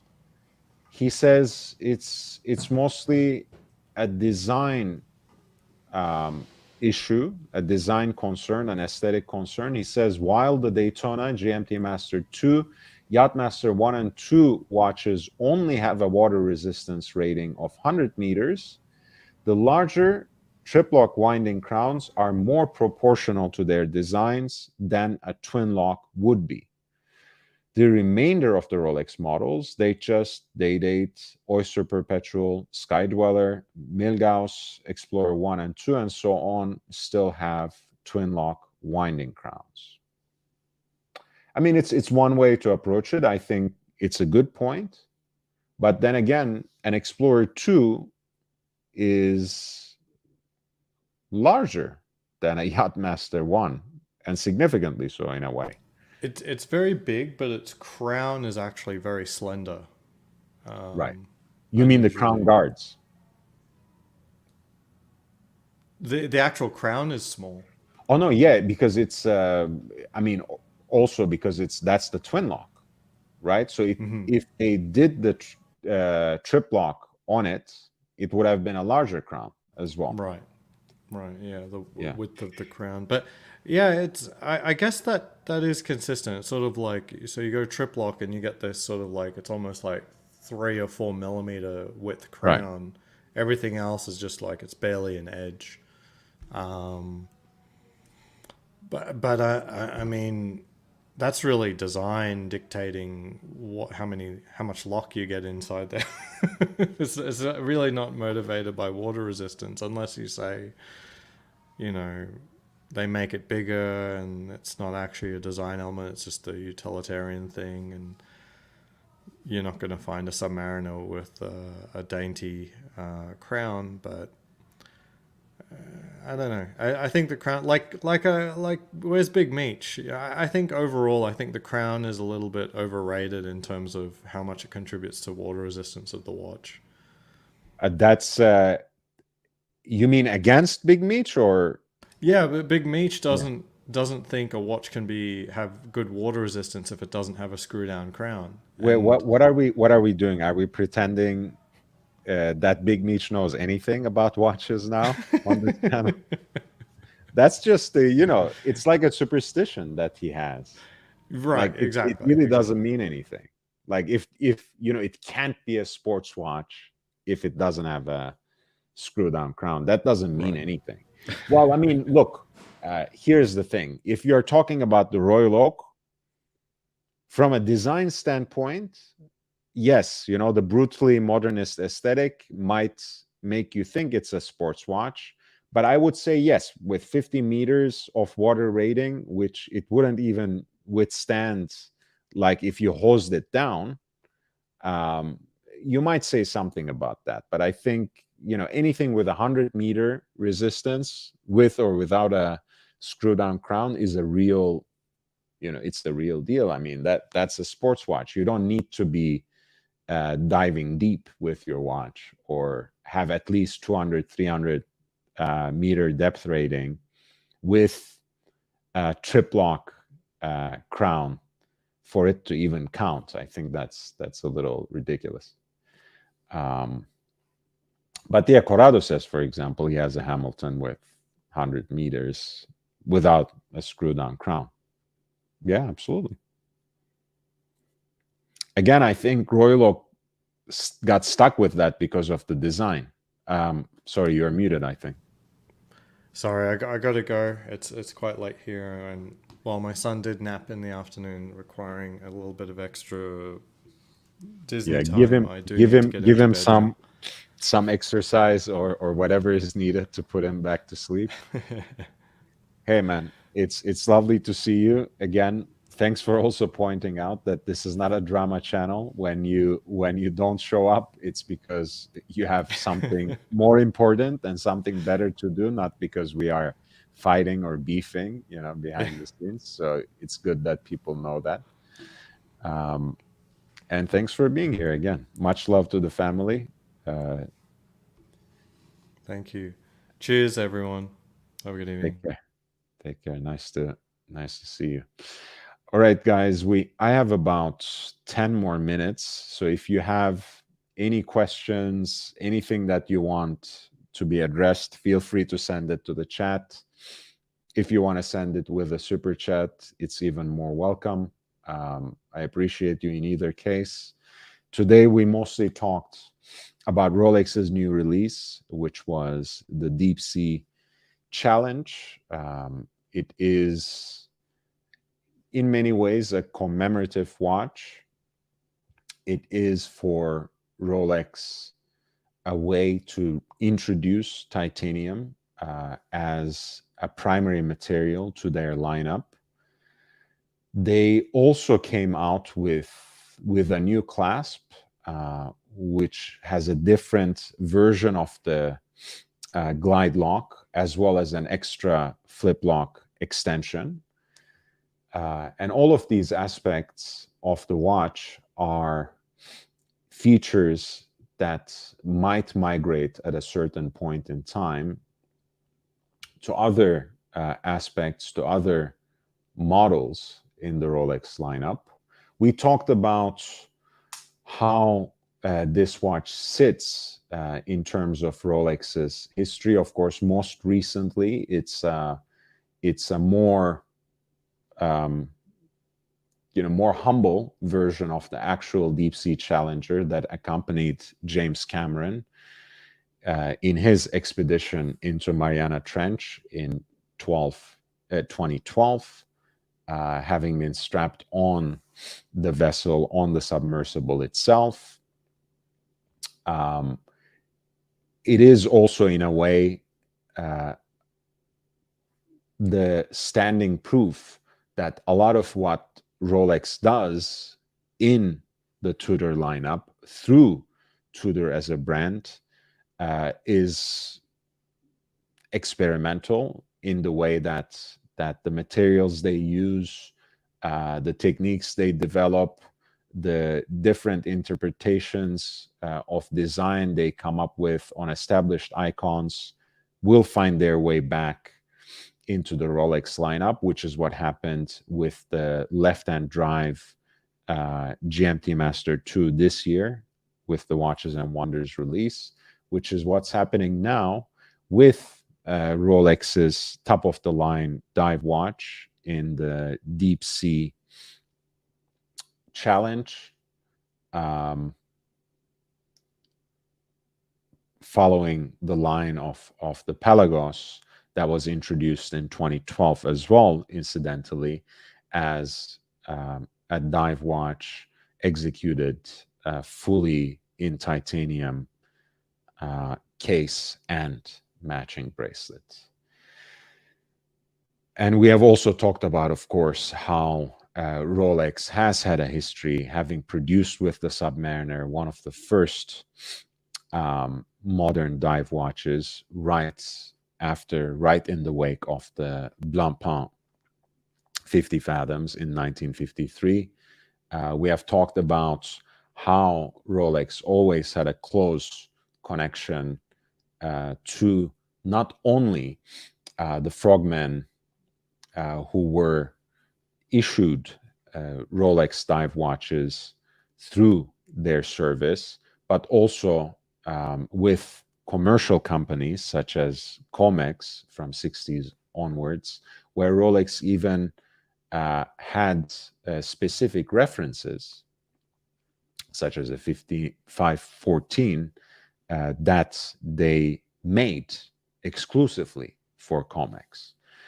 And of course, they made sea dwellers for them too, 1665.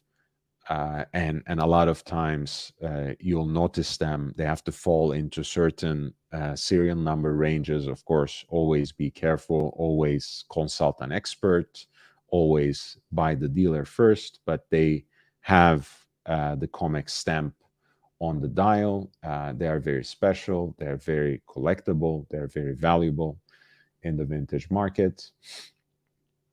And also, of course, in 1960, when Jacques Picard's team descended into the Mariana Trench with the bathyscaphe Trieste, the Deep Sea Special, which is much more of a conceptual, much more of an experimental watch, accompanied them as well. I think, ultimately this is a good commemoration. It's a good occasion for Rolex to test out a few things. Of course, partly it is a game of one-upmanship as well. And ultimately, 11,000 is the absolute limit, is the deepest of deep that you can reach in this mortal coil. And they had to do that. They had to take back that crown from Omega as well. But I think it was mostly to celebrate the 10th anniversary of the Deep Sea Challenge itself with James Cameron. I think the fact that they separated it out from the Watches and Wonders release and gave it its own space and its own time to shine later in the year testifies to the fact that they wanted this as a special release and not just another integration into the lineup that they're expecting to sell in thousands, right? So I think this is a much more of a commemorative model that applies to the collectors of Rolex dive watches more than the average person. It's visually at least recognizable within the line of Rolex diver watches, a lot more than the Deep Sea Special, the 1960s watch. And it is also a lot more streamlined, smaller, thinner, and much lighter thanks to the titanium material compared to the Deep Sea Challenge from 2012. So all in all, I think it's an interesting watch. It feels like almost within the limits of reason that you can imagine someone wearing it, but it is really a novelty in the best sense of the word. It's not just a new release, but it's something of a curiosity, something of a publicity stunt that Rolex introduced. So with that said, hit the like button if you enjoyed this show and if you have learned anything from it. Spread the word, share the links with your friends, and help me expand this community. It really helps. For me, 1,000 was just a goalpost within my larger goals on YouTube. We're just getting started, so help me get to that next threshold, which for me is 5,000, and it can only happen with your help. So spread the word, bring more people into this community, share the links to the bite-sized content, of which there's more to come this week and next. And if you want to contribute, the links are there. With Patreon, you are making a very specific commitment and a long-standing commitment to increasing the quality and quantity of content on this channel. You can always use Lord Hellespont v@gmail.com to reach me, and that's also my PayPal, lordhellespontv@gmail.com. I also have a Cash App, $LHVVV, $LHVVV. And you can always super chat during the live streams, of course, to ask a question, to recognize the contribution of the channel more at large. And you can also leave a super thanks with your comments on the video as well. That has just been enabled. In either case, friends, I'm saying goodbye to you again. It's past midnight here in Los Angeles. It was a pleasure to be with you. Thank you again, Mamba / Kobe Forever, for your super chat tonight. I really appreciate you. Thank you everyone for contributing in the chat. Watch Nicholas, Bloody Marvelous, Jake Brooks, Boston Collector, St. Peter, Barlight Broker, John D, Mookie, Corrado Galizia. You're all essential to this conversation. Full on John as well. Big Meech, of course. Peeping Time, and the Not Asian Hoarder. Thank you for being here, all of you, and thank you, of course, El Profesor and my friend Ozzy Expat for being on the channel today, joining me on the panel. It's always a great pleasure. I'll see you at the same time tomorrow. I hope.